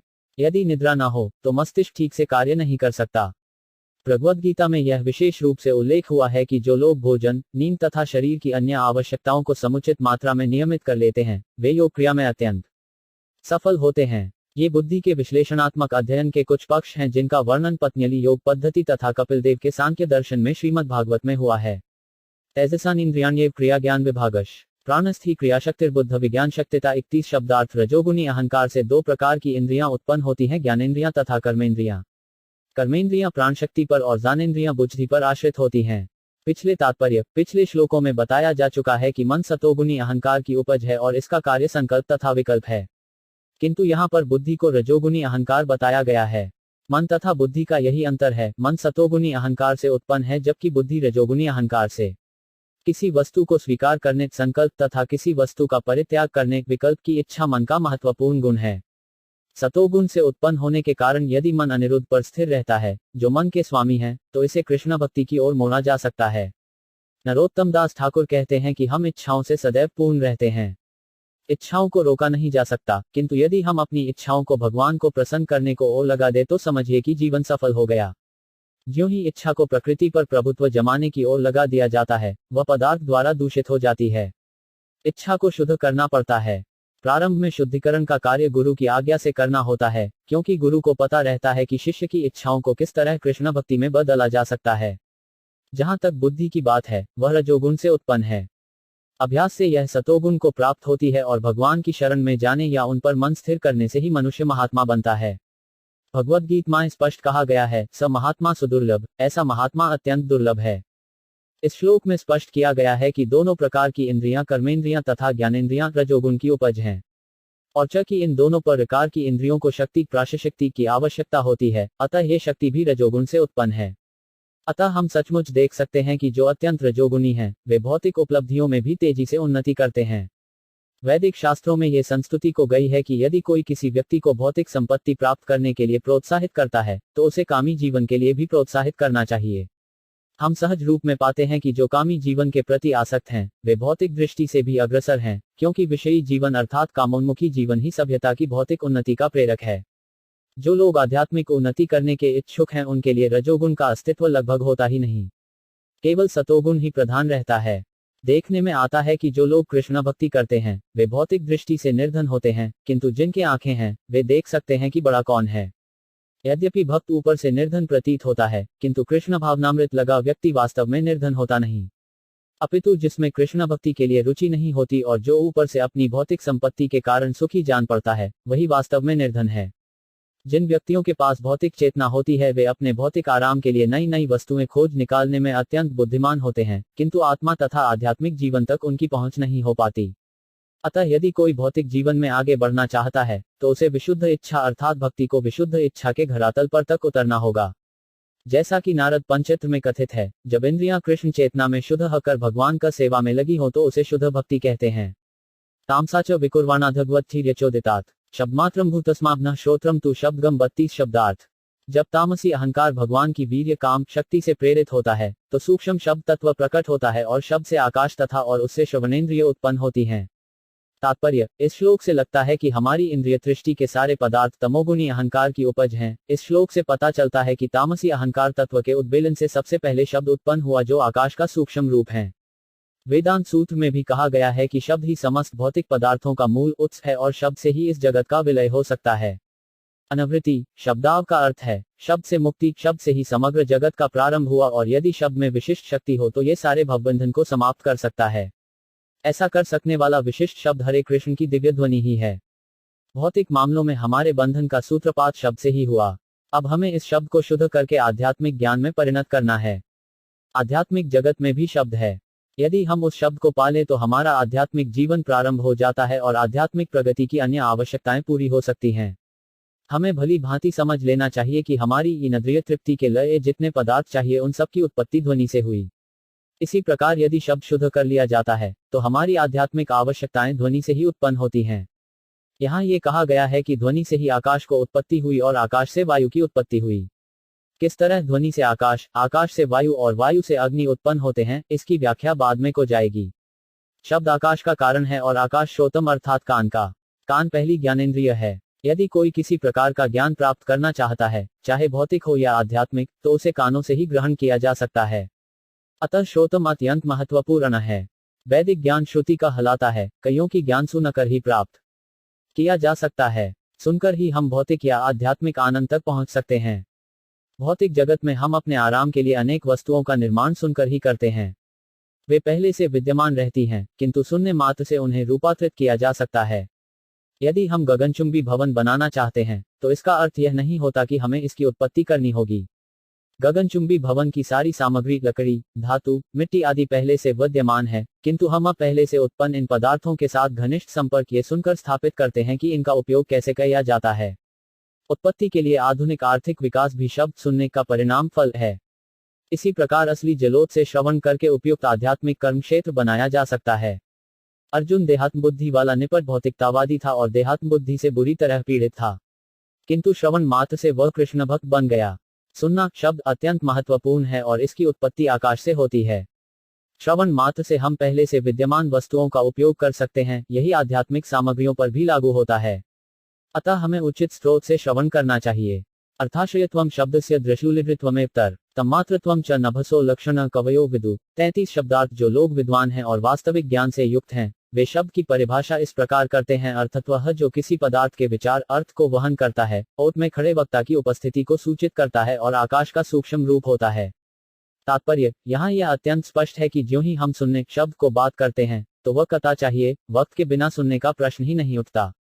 अतः वैदिक ज्ञान, जिसे श्रुति कहते हैं, अर्थात जो सुनकर ग्रहण किया जाता है, अपौरुष भी कहलाता है। अपौरुष का अर्थ है जो भौतिक रूप से उत्पन्न किसी व्यक्ति द्वारा न कहा गया हो। श्रीमद् भागवत के प्रारंभ में ही कहा गया है, तेने ब्रह्म हृदय। ब्रह्म का शब्द या वेद सर्वप्रथम आदि विद्वान पुरुष आदि कवि के ब्रह्मा के हृदय में स्थापित किया गया। वे किस तरह विद्वान बने? जब भी कोई विद्या होती है, तो वक्ता चाहिए और सुनने की क्रिया होनी चाहिए। किंतु ब्रह्मा तो आदि जीव थे, उनसे किसने कहा? जब कोई न था, तो उन्हें ज्ञान देने वाला गुरु कौन था? चूंकि वे ही एकमात्र प्राणी थे, इसलिए प्रत्येक व्यक्ति के हृदय में परमात्मा रूप में स्थित पूर्ण पुरुषोत्तम भगवान ने ये ज्ञान उनके हृदय के भीतर प्रदान किया। वैदिक ज्ञान परमेश्वर द्वारा उक्त है, फलत ये भौतिक ज्ञान के दोषों से मुक्त है। भौतिक ज्ञान दोषपूर्ण होता है। यदि हम बद्धजीत्व से कुछ सुनते हैं, तो वह दोषपूर्ण रहता है। सारी सांसारिक जानकारियां मोह, त्रुटि, धोखे तथा इंद्रियों की अपूर्णताओं से भरी रहती है। चूंकि वैदिक ज्ञान इस भौतिक जगत से परे परमेश्वर द्वारा प्रदान किया गया, अतः ये पूर्ण है। यदि हम ब्रह्मा की शिष्य परंपरा से वैदिक ज्ञान प्राप्त करते हैं, तो हमें पूर्ण ज्ञान मिलता है। सुने जाने वाले प्रत्येक शब्द का अर्थ होता है। ज्यों ही हम जल शब्द सुनते हैं, तो इसके पीछे एक पदार्थ जल रहता है। इसी प्रकार जब हम ईश्वर शब्द सुनते हैं, तो उसका एक अर्थ होता है। यदि हम ईश्वर शब्द के अर्थ और उसकी व्याख्या को स्वयं भगवान से प्राप्त करते हैं, तो वह पूर्ण होता है। किंतु यदि हम ईश्वर के अर्थ के विषय में चिंतन करते हैं, तो वह अपूर्ण होता है। भगवद गीता तत्व ज्ञान है, जिसे स्वयं भगवान ने कहा है। ये पूर्ण ज्ञान है। चिंतनवादी या तथाकथित दार्शनिक जो ये खोज करते रहते हैं कि वास्तव में ईश्वर क्या है, जे ईश्वर को कभी नहीं समझ पाएंगे। तत्व ज्ञान को ब्रह्मा से चली आने वाली शिष्य परंपरा से ग्रहण करना होता है। ब्रह्म को स्वयं भगवान ने ये ज्ञान प्रदान किया था। हम शिष्य परंपरा से अधिकृत व्यक्ति से भगवद गीता स नकर तत्व ज्ञान को समझ सकते हैं। जब हम देखने की बात करते हैं, तो उसका स्वरूप भी होना चाहिए। आकाश ही स्वरूप का प्रारंभ आदि है। आकाश से अन्य रूप उद्भूत होते हैं। अतः आकाश से ज्ञान तथा विषयों का शुभारंभ होता है।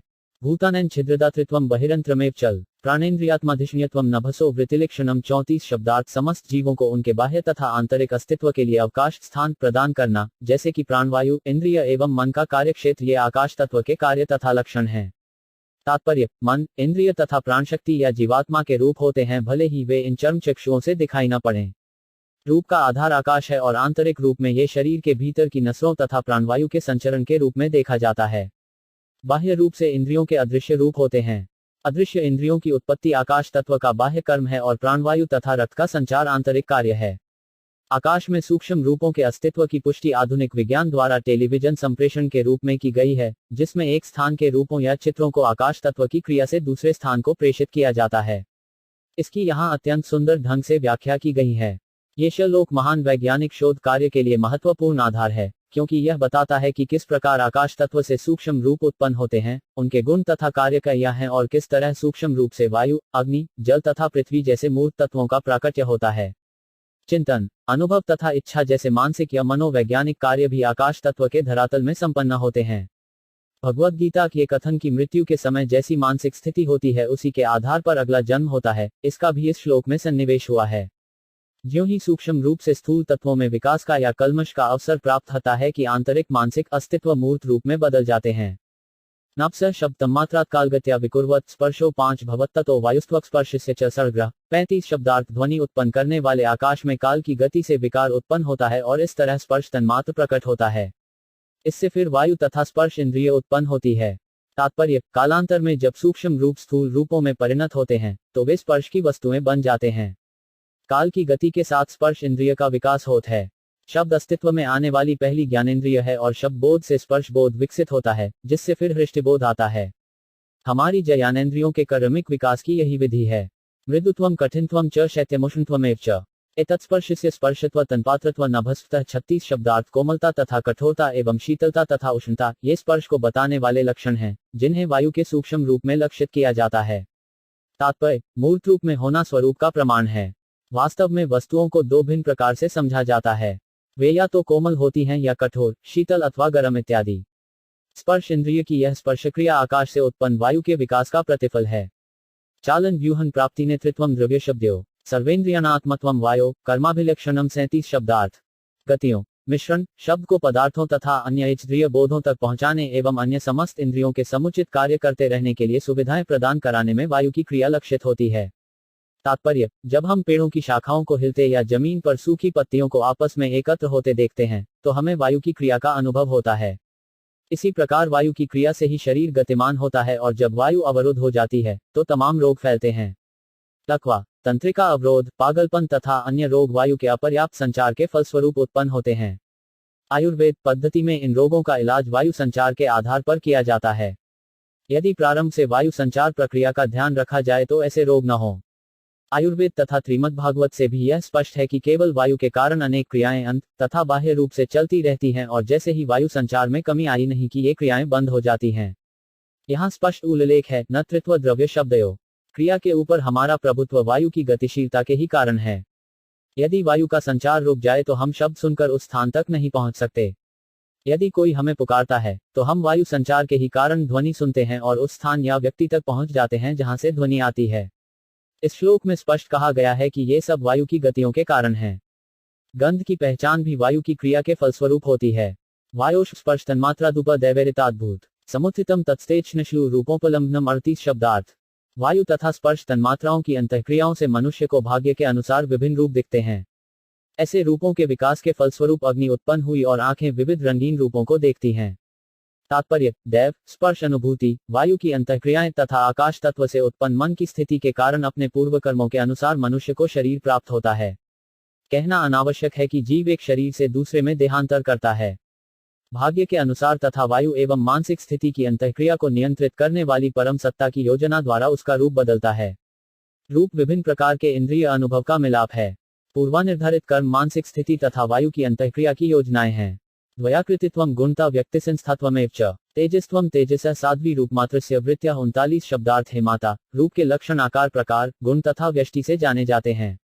अग्नि का रूप उसके तेज से जाना जाता है। तात्पर्य, प्रत्येक रूप जिसकी हम अनुभूति करते हैं उसके विशिष्ट आकार प्रकार तथा लक्षण होते हैं। किसी विशिष्ट वस्तु की गुणता उसकी उपयोगिता से आंकी जाती है, किंतु ध्वनि का रूप स्वतंत्र है। जो रूप अदृश्य हैं उन्हें केवल स्पर्श से जाना जा सकता है। अदृश्य रूप की यह स्वतंत्र अनुभूति है। दृश्य रूप अपनी संरचना के विश्लेषणात्मक अध्ययन से जाने जाते हैं। किसी पदार्थ की संरचना उसको आंतरिक क्रिया से जानी जाती है। उदाहरणार्थ, नमक के स्वरूप को उसके लवणीय स्वाद से और चीनी को उसके मीठे स्वाद की अंतःक्रियाओं से जाना जाता है। किसी पदार्थ के रूप को समझने के लिए स्वाद तथा गुणात्मक संरचना आधारभूत सिद्धांत हैं। झोतन पच्चन पानमदन हिममर्दनम तेजसो वृत्यस्त्वेता शोषण क्षुट्टुदेव च 40 शब्दार्थ। अग्नि अपने प्रकाश के कारण पकाने पचाने शीत नष्ट करने भाप बनाने की क्षमता के कारण एवं भूख प्यास खाने तथा पीने की इच्छा उत्पन्न करने के कारण अनुभव की जाती है। तात्पर्य, अग्नि का पहला लक्षण है प्रकाश तथा ऊष्मा का वितरण। अग्नि की उपस्थिति आमाशय में भी अनुभव की जाती है। बिना अग्नि के हम खाए हुए भोजन को पचा नहीं पाते।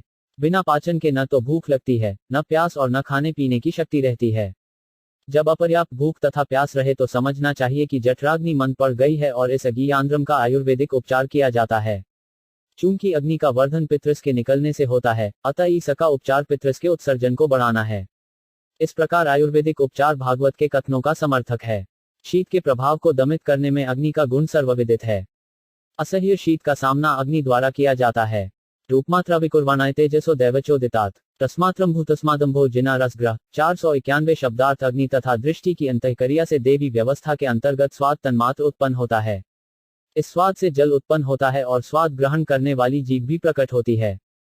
तात्पर्य, यहाँ जीभ को स्वाद का ज्ञान प्राप्त करने का साधन बताया गया है। चूंकि स्वाद जल का उत्पाद है, अतः जीभ पर सदैव लार रहती है। कषायो मथुरस्तिक्त कटमल इति नेग्धा भौतिकाना विकारेण रस एको विभिद्यते। 42 शब्दार्थ। यद्यपि मूल रूप से स्वाद एक ही है, किंतु अन्य पदार्थों के संसर्ग से ये कषैला मधुर, तीखा, कड़वा, खट्टा तथा नमकीन कई प्रकार का हो जाता है। क्लेदन पिंडन तृप्ति प्राणाप्यायनोनग्नम तापापनोदो भुवसिब्मं भसो वृत्यस्त्विमा। 43 शब्दार्थ। जल की विशेषताएं उसके द्वारा अन्य पदार्थों को गीला करने, विभिन्न मिश्रणों के पिंड बनाने, तृप्ति लाने, जीवन पालन करने, वस्तुओं को मुलायम बनाने, गर्मी भगाने, जलागारों की निरंतर पूर्ति करते रहने तथा प्यास बुझाकर तरोताजा बनाने में है। तात्पर्य, जल पीकर शशुद्धा मिटाई जा सकती है। कभी कभी ये देखा जाता है कि यदि कोई व्यक्ति उपवास व्रत रखता है और बीच बीच में उसे थोड़ा जल दे दिया जाता है, तो उपवास के कारण उत्पन्न क्षीणता कम होती है। वेदों में भी कहा गया है, आफमय प्राण जीवन जल पर निर्भर है। जल से किसी भी वस्तु को गीला या नम किया जा सकता है। आटे में जल मिलाने से लोई बन जाती है। मिट्टी तथा जल मिलाने से कीचड़ उत्पन्न होता है। जैसा कि श्रीमद्भागवत के प्रारंभ में कथित है, विभिन्न भौतिक तत्वों को जोड़ने वाला अवयव जल ही है। जब हम मकान बनाते हैं तो ईंटें बनाने में प्रमुख अवयव जल ही होता है। समग्र जगत में अग्नि, जल तथा वायु विनिमयकारी तत्व हैं, किंतु इनमें से जल प्रमुख है। तपते हुए स्थान में जल डालकर अत्यधिक तप्तता दूर की जा सकती है। तस्मात्रा विकुर्वाणदम भसो दैवचोदितातु गंधमात्रम भूतस्मात् पृथ्वी पर घ्राणस्तु गंधक। 44 शब्दार्थ। स्वाद अनुभूति और जल की अंतःक्रिया के फलस्वरूप दैवी विधान से गंध तन्मात्रा उत्पन्न होती है। उससे पृथ्वी तथा परघ्राणेन्द्रिय उत्पन्न होते हैं, जिससे हम पृथ्वी की सुगंधि का बहुविध अनुभव कर सकते हैं। करम्भपूतिसौरभ्यशांतो ग्रामलादिभि पृथक द्रव्यव्यवैषम्याद्गंध एको विभिद्यते। 45 शब्दार्थ। यद्यपि गंध एक है, किंतु संबद्ध पदार्थों के अनुपातों के अनुसार अनेक प्रकार की हो जाती है, यथा मिश्रित, दूर, सुगंधित, मृदु, तीव्र, अम्लीय इत्यादि। तात्पर्य, कभी कभी विभिन्न अवयवों से तैयार किए गए भोज्य पदार्थों में मिश्रित गंध आती है, यथा तरकारियों में मसाले तथा हींग मिलाने से। गंदे स्थानों से दुर्गंध आती है। कपूर, पुदीना तथा अन्य पदार्थों से अच्छी महक सुगंध आती है। प्याज तथा लहसुन से तीक्ष्ण गंध आती है और हल्दी तथा अन्य खट्टी वस्तुओं से अम्लीय खट्टी गंध आती है। मूल गंध तो पृथ्वी से निकलने वाली महक है, और जब यह विभिन्न पदार्थों से मिल जाती है तो विविध रूपों में प्रकट होती है। भावनन ब्राह्मण स्थाना धारण सद्दिशेषणम सर्वसतव गुणोदिदः पृथ्वी वृत्तिलक्षणम। 46 शब्दार्थ। परब्रह्म के स्वरूपों को आकार प्रदान करके, आवास स्थान बनाकर, जल रखने के पात्र बनाकर पृथ्वी के कार्यों के लक्षणों को देखा जा सकता है। दूसरे शब्दों में, पृथ्वी समस्त तत्वों का आश्रय स्थल है। तात्पर्य, पृथ्वी में ध्वनि, आकाश, वायु, अग्नि, जल जैसे विभिन्न तत्व देखे जा सकते हैं। यहाँ पर पृथ्वी को अन्य विशेषता का उल्लेख हुआ है, और वह ये है कि पृथ्वी से भगवान के विभिन्न रूप प्रकट होते हैं। कपिल के इस कथन से इसकी पुष्टि होती है कि पूर्ण पुरुषोत्तम भगवान अर्थात ब्रह्म के असंख्य रूप हैं, जिनका शास्त्रों में वर्णन मिलता है। पृथ्वी तथा इसके उत्पादों यथा पत्थर, लकड़ी तथा रत्न को ठीक से मिलाकर ब्रह्म के इन स्वरूपों को हमारे समक्ष प्रस्तुत किया जा सकता है। जब मिट्टी की मूर्ति द्वारा भगवान कृष्ण या भगवान विष्णु का स्वरूप प्रस्तुत किया जाता है, तो वह काल्पनिक नहीं होता। पृथ्वी भगवान के स्वरूपों को शास्त्रों में वर्णित आकार प्रदान करती है। ब्रह्म संहिता में भगवान कृष्ण की भूमि, वैकुंठ धाम की विचित्रता तथा अपने आध्यात्मिक शरीर से बांसुरी बजाते हुए उनके स्वरूप का वर्णन मिलता है। इन सब रूपों का उल्लेख शास्त्रों में मिलता है, और जब उन्हें वैसे ही रूपों में प्रस्तुत किया जाता है तो वे पूज्य बन जाते हैं। वे काल्पनिक नहीं हैं, जैसा कि मायावादी दर्शन कहता है। कभी कभी भावन शब्द की व्याख्या कल्पना के रूप में की जाती है, किंतु इसका यह अर्थ नहीं है। इसका वास्तविक अर्थ है वैदिक विवरणों के अनुसार आकार प्रदान करना। पृथ्वी समस्त जीवात्माओं तथा उनके गुणों का चरम रूपांतरण है। नभो गुण विशेषों 5 हों यस्य तच्छोत्रमुच्यते वायु गुण विशेषों 5 हों यस्य तत्स्पर्शन विदु। 47 शब्दार्थ। वह इंद्रिय जिसका विषय शब्द है श्रवणेन्द्रिय और जिसका विषय स्पर्श है, वह त्वगिंद्रिय कहलाती है। तात्पर्य, शब्द आकाश के गुणों में से एक है और इसका विषय सुनना है। इसी प्रकार स्पर्श वायु का गुण है और इसका विषय है स्पर्शानुभूति। तेजो गुण विशेषों 5 हों यस्य तच्छुरुच्यते अम्भो गुण विशेषों 5 हों यस्य तद्गसं विदु। भूमेर गुण विशेषों 5 हों यस्य सघान उच्यते। 48 शब्दार्थ। वह इंद्रिय जिसका विषय अग्नि का विशेष गुण रूप है, वह नेत्रेंद्रिय है। जिस इंद्रिय का विषय जल का विशेष स्वाद है, वह रसनेन्द्रिय कहलाती है। जिस इंद्रिय का विषय पृथ्वी का विशिष्ट गुण गंध है, वह परघ्राणेन्द्रिय कही जाती है।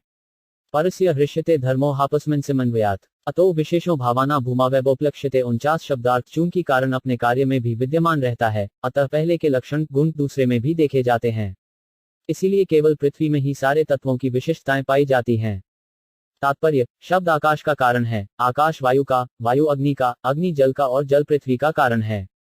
आकाश में केवल शब्द है, वायु में शब्द तथा स्पर्श, अग्नि में शब्द स्पर्श तथा रूप, जल में शब्द स्पर्श रूप तथा रस स्वाद और पृथ्वी में शब्द स्पर्श रूप रस तथा गंध भी रहते हैं। फलत, पृथ्वी अन्य तत्वों के समस्त गुणों का आगार है। पृथ्वी समस्त तत्वों का सार है। पृथ्वी में तत्वों के 5 गुण पाए जाते हैं, जल में 4, अग्नि में 3, वायु में 2 तथा आकाश में केवल 1 गुण शब्द पाया जाता है। आन्य साहत्य यदा महदादीनी सप्तवय कालकर्म गुणों पे तो जगदादिरूपविशत 50 शब्दार्थ। जब ये सारे तत्व मिले नहीं थे तो सृष्टि के आदि कारण श्री भगवान ने काल कर्म तथा गुणों के सहित 7 विभागों वाली अपनी समग्र भौतिक शक्ति महत तत्व के साथ ब्रह्मांड में प्रवेश किया। तात्पर्य, कारणों की उत्पत्ति का उल्लेख करने के बाद कपिल देव कार्यों की उत्पत्ति के विषय में कह रहे हैं। जब सारे कारण मिले हुए नहीं थे तो पूर्ण पुरुषोत्तम भगवान अपने गर्भोत्क्षाय विष्णु रूप से प्रत्येक ब्रह्मांड के भीतर प्रविष्ट हुए। उनके साथ साथ 7 मूलभूत तत्व, 5 भौतिक तत्व, समग्र शक्ति महत्व तत्व तथा अहंकार भी थे। श्री भगवान का ये प्रवेश भौतिक जगत के परमाणुओं तक में होता है। इसको पुष्टि ब्रह्म संहिता 5.35 में होती है। अंडांतरस्थ परमाणु चयात्रस्थम। वे न केवल ब्रह्मांड के भीतर अपितु परमाणुओं के भीतर भी हैं। वे प्रत्येक जीव के हृदय के भीतर हैं। गर्भोत्क्षाय विष्णु भगवान प्रत्येक वस्तु में प्रतिष्ठ कर गए। तत्स्तेनानुविदेभ्यो युक्तेभ्यो इंद्रमचेतनम उत्थितम पुरुषो यस्मादुत्तिष्ठत्सो विराटु 51 शब्दार्थ भगवान की उपस्थिति के कारण उत्प्रेरित होने तथा परस्पर मिलने से इन 7 तत्वों से एक जड़ अंडा उत्पन्न हुआ जिससे विख्यात विराट पुरुष प्रकट हुआ। तात्पर्य, विषयी जीवन में माता पिता के पदार्थ के संयोग से जिसमें पायस इमल्शन बनना तथा रस उत्पन्न होना सम्मिलित हैं, ऐसी स्थिति उत्पन्न होती है कि पदार्थ भीतर में आत्मा को ग्रहण कर लेता है और पदार्थ के संयोग से क्रमशः पूर्ण शरीर का विकास हो जाता है। ब्रह्मांड की उत्पत्ति में भी यही सिद्धांत पाया जाता है। सारे अवयव विद्यमान थे, किंतु जब भगवान इन तत्वों के भीतर प्रविष्ट हुए तभी पदार्थ से शुद्ध हुआ। उत्पत्ति सृष्टि का यही कारण है। इसे हम अपने सामान्य अनुभव में देखते हैं। यद्यपि मिट्टी, जल तथा अग्नि ये 3 तत्व विद्यमान होते हैं, किंतु जब हम इन्हें मिलाने का प्रयास करते हैं तभी ये तत्व ईंट का आकार धारण करते हैं। जीवित शक्ति प्राण के बिना कोई संभावना नहीं रहती कि पदार्थ आकार ग्रहण कर सके। इसी प्रकार जब तक भगवान विराट युरुष के रूप में इस भौतिक जगत को क्षुब्ध नहीं करते तब तक इसका विकास नहीं होता। यस्मादुद्विष्ठत्सो विशाट, उनके प्रक्षोभ से आकाश उत्पन्न हुआ और उसके भीतर भगवान का विराट रूप भी प्रकट हुआ। एतदन विशेषाख्य क्रमवधैर्दशोत्तरः तोयादिभिः परिवृत प्रधाननावृतर्बहिः यत्र लोकवितानो 5 यम रूप भगवतो हरे 52 शब्दार्थ। यह अंडाकार ब्रह्मांड भौतिक शक्ति का प्राकट्य कहलाता। गत जल, वायु, अग्नि, आकाश, अहंकार तथा महत तत्व की इसकी परतें स्तर क्रमशः मोटी होती जाती हैं। प्रत्येक परत अपने से पूर्व वाली से 10 गुनी मोटी होती है और अंतिम बाह्य परत प्रधान से घिरी हुई है। इस अंडे के भीतर भगवान हरि का विराट रूप रहता है, जिनके शरीर के अंग 14 लोक हैं। तात्पर्य, ये ब्रह्मांड या ब्रह्मांडीय आकाश जिसकी कल्पना हम उसके असंख्य लोकों समेत करते हैं, एक अंडे के समान आकार वाला है। जिस तरह अंडा एक कवच से घिरा रहता है उसी तरह ये ब्रह्मांड भी विविध परतों स्तरों से घिरा है। इसकी पहली परत जल है, दूसरी अग्नि, फिर वायु, तब आकाश और अंतिम परत है प्रधान। इस अंडाकार ब्रह्मांड के भीतर विराट पुरुष के रूप में भगवान का विराट रूप है। सारे लोक उनके शरीर के अंग हैं। इसकी व्याख्या श्रीमद् भागवत के 2वें स्कंध में पहले ही की जा चुकी है। सारे लोग भगवान के इस विराट रूप के विभिन्न अंग माने जाते हैं। जो लोग भगवान के दिव्य रूप की प्रत्यक्ष पूजा में नहीं लग पाते उन्हें चाहिए कि वे इस विराट रूप का चिंतन करें और पूजा करें।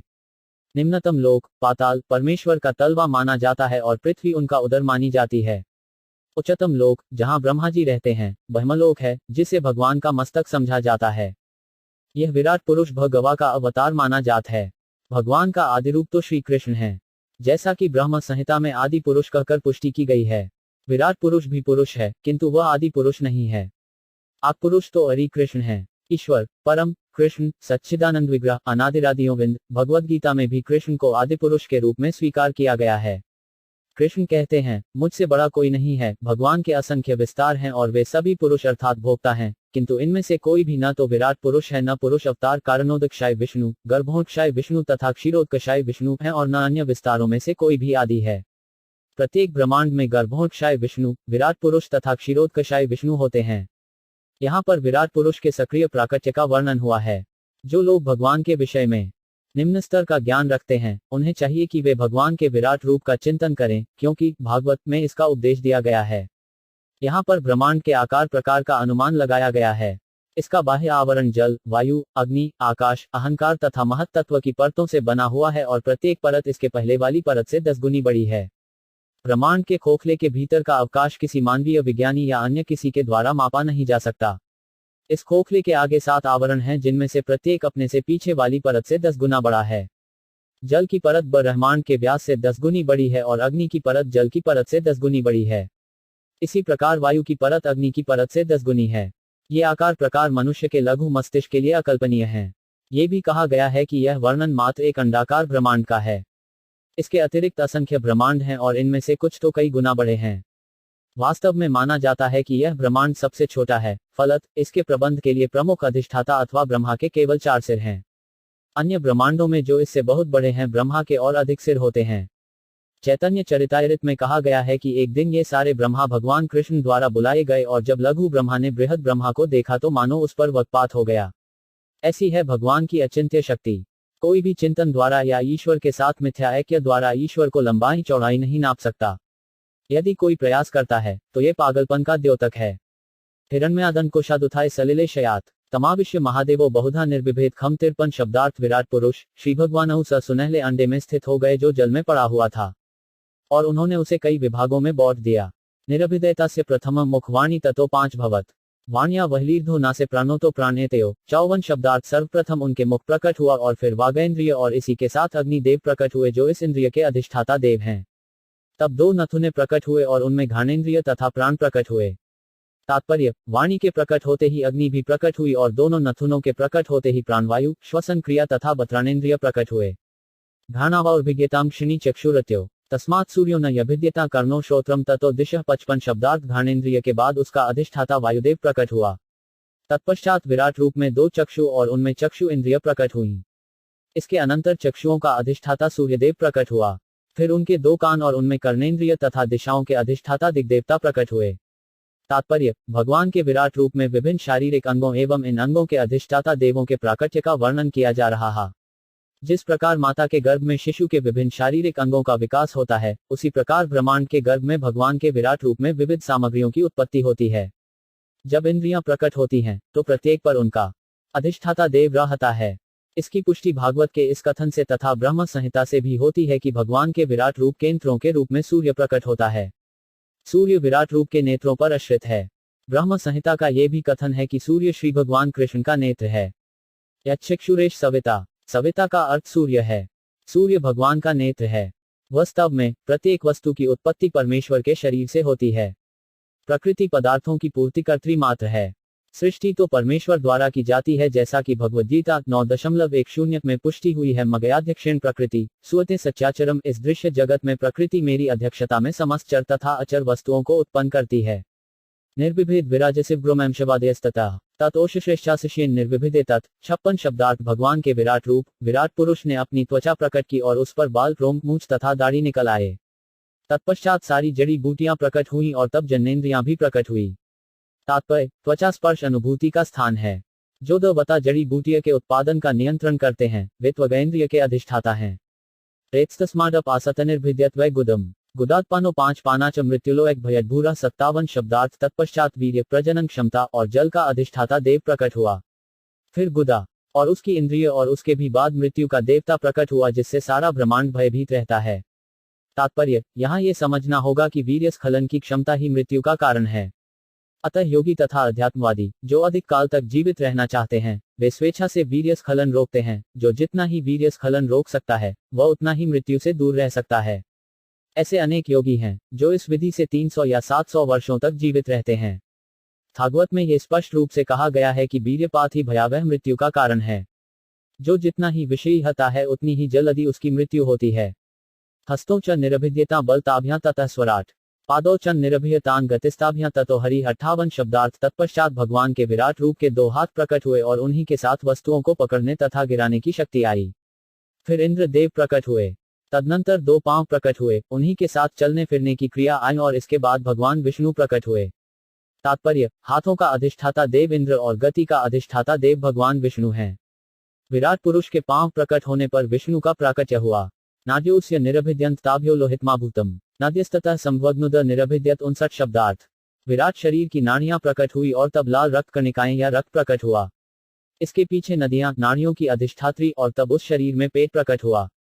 तात्पर्य, रक्त की नाड़ियों की तुलना नदियों से की गई है। जब विराट रूप में नाड़ियां प्रकट हुई तो विभिन्न लोकों में नदियां भी प्रकटी। नदियों का अधिष्ठाता देव नाड़ी मंडल का भी अधिष्ठाता है।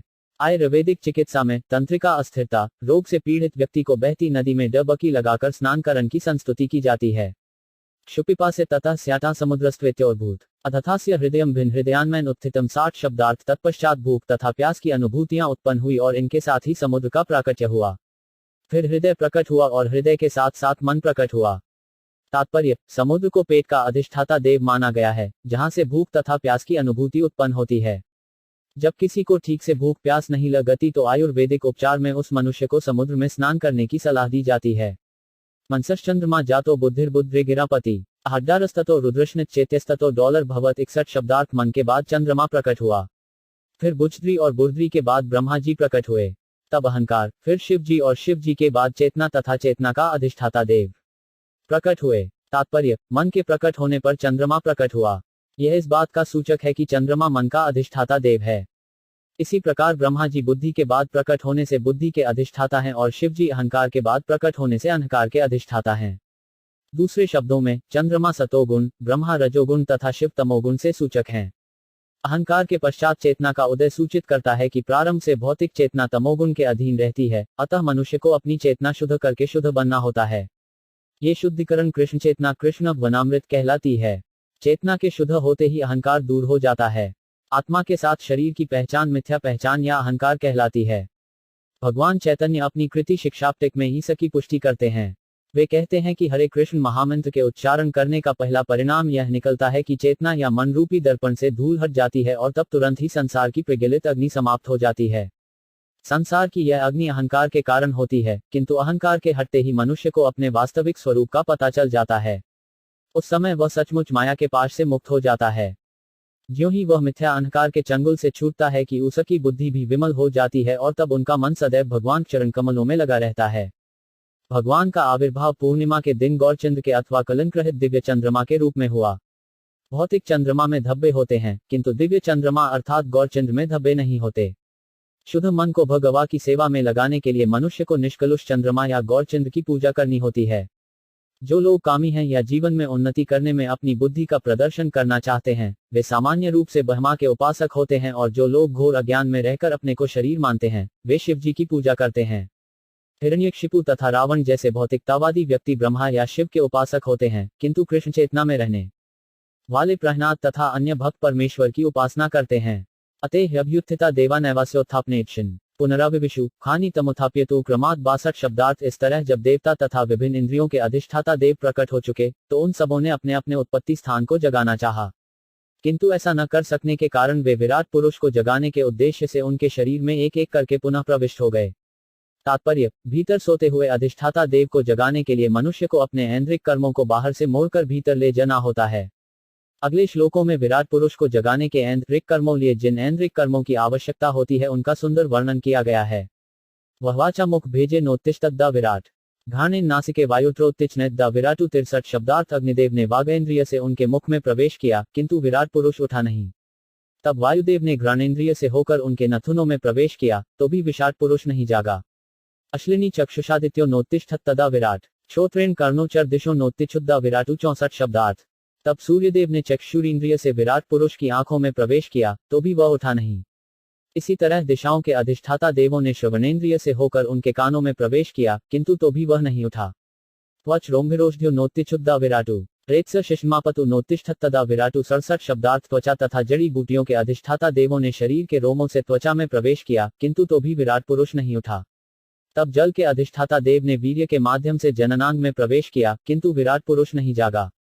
गुदम मृत्युर्पानन नोत्तिष्ठत तदा विराटु हस्ताविंद्रो बलेनैव नोत्तिष्ठत तदा विराट 66 शब्दार्थ। मृत्युदेव ने अपान इंद्रिय से उनकी गुदा में प्रवेश किया, किंतु विराट पुरुष में कोई गति नहीं आई। तब इंद्रदेव ने हाथों में पकड़कर गिराने की शक्ति के हाथों में प्रवेश किया, किंतु इतने पर भी विराट पुरुष उठा नहीं।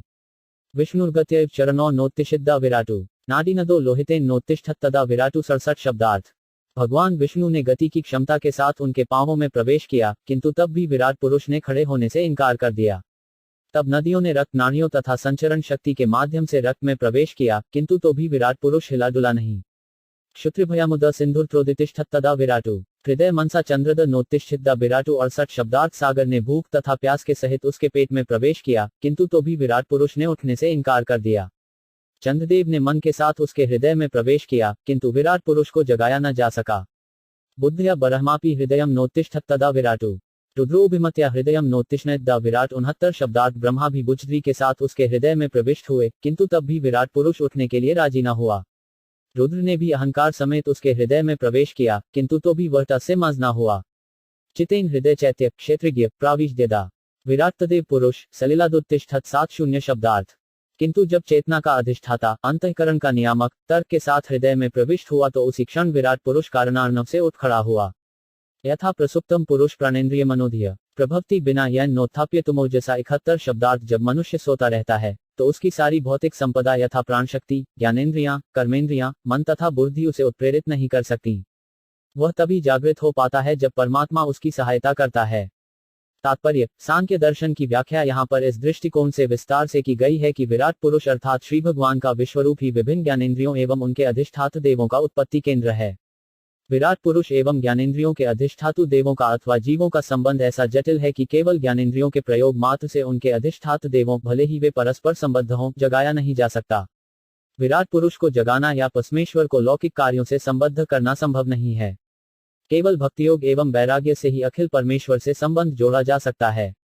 तमरस्मि प्रत्यगात्मान्न थधिया योग प्रवृत्या भक्त्या विरक्त्या ज्ञानेन विविक्यात्मनि चिंतेत 72 शब्दार्थ। अतः मनुष्य को समर्पण, वैराग्य तथा एकाग्र भक्ति के माध्यम से प्राप्त आध्यात्मिक ज्ञान में प्रगति के द्वारा इसी शरीर में परमात्मा को विद्यमान समझकर उसका चिंतन करना चाहिए, यद्यपि वे इससे अलग रहते हैं। तात्पर्य: मनुष्य अपने भीतर परमात्मा का साक्षात्कार कर सकता है। वे मनुष्य के शरीर के भीतर रहते हैं, किंतु वे इस शरीर से अलग हैं अथवा इस शरीर से परे हैं। यद्यपि परमात्मा व्यष्टि आत्मा के साथ उस शरीर में आसीन है, किंतु शरीर में उसको कोई अनुरक्ति नहीं रहती, जबकि आत्मा की होती है। अतएव मनुष्य के भक्तिमय सेवा के द्वारा इस भौतिक शरीर से अपने को विलग कर लेना चाहिए। यहाँ पर यह स्पष्ट उल्लेख भक्त्या है कि मनुष्य को परमेश्वर की भक्ति करनी होती है।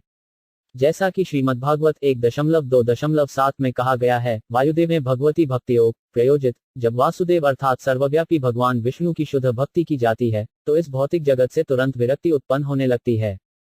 सांख्य का उद्देश्य मनुष्य को भौतिक कल्मश से विलग करना है। श्री भगवान की भक्ति करने मात्र से इस उद्देश्य को प्राप्ति हो जाती है। जब मनुष्य भौतिक संपत्ति की आसक्ति से विरक्त हो जाता है तो वह अपना मन परमात्मा में केंद्रित कर सकता है। जब तक मन इस संसार की ओर भटकता रहता है तब तक मन तथा बुद्धि को श्री भगवान या उनके अंश रूप अर्थात परम आत्मा में केंद्रित कर पाना असंभव होता है। दूसरे शब्दों में, जब तक मनुष्य भौतिक संसार से विरक्त नहीं हो जाता तब तक वह अपने मन तथा शक्ति को परमेश्वर में नहीं लगा पाता। भौतिक जगत से विरक्त हो जाने के बाद मनुष्य सचमुच परम सत्य का दिव्य ज्ञान प्राप्त कर सकता है। जब तक वह इंद्रिय भोग या सांसारिक भोग में फंसा रहता है तब तक परम सत्य को समझ पाना संभव नहीं होता। भगवद गीता 18.54 में भी इसको पुष्टि हुई है। भौतिक कल्मश से मुक्त व्यक्ति प्रसन्न रहता है और भक्ति में प्रवेश कर सकता है तथा भक्तियोग का द्वारा मुक्त हो सकता है। और श्रीमद्भागवत के प्रथम स्कंध में कहा गया है कि मनुष्य भक्ति करके प्रसन्न होता है और प्रसन्न रहने पर वह तत्व ज्ञान या कृष्ण भक्ति को समझ सकता है, अन्यथा ऐसा असंभव है। प्रकृति के तत्वों का विश्लेषणात्मक अध्ययन तथा परमात्मा में मन को केंद्रित करना, यही सांख्य दर्शन का सार है। इस सांख्य योग की सिद्धि परम सत्य की भक्ति के साथ पूर्ण होती है। इस प्रकार श्रीमद्भागवत के तृतीय स्कंध के अंतर्गत प्रकृति के मूलभूत सिद्धांत नामक 26वें अध्याय के भक्ति वेदांत तात्पर्य पूर्ण हुए।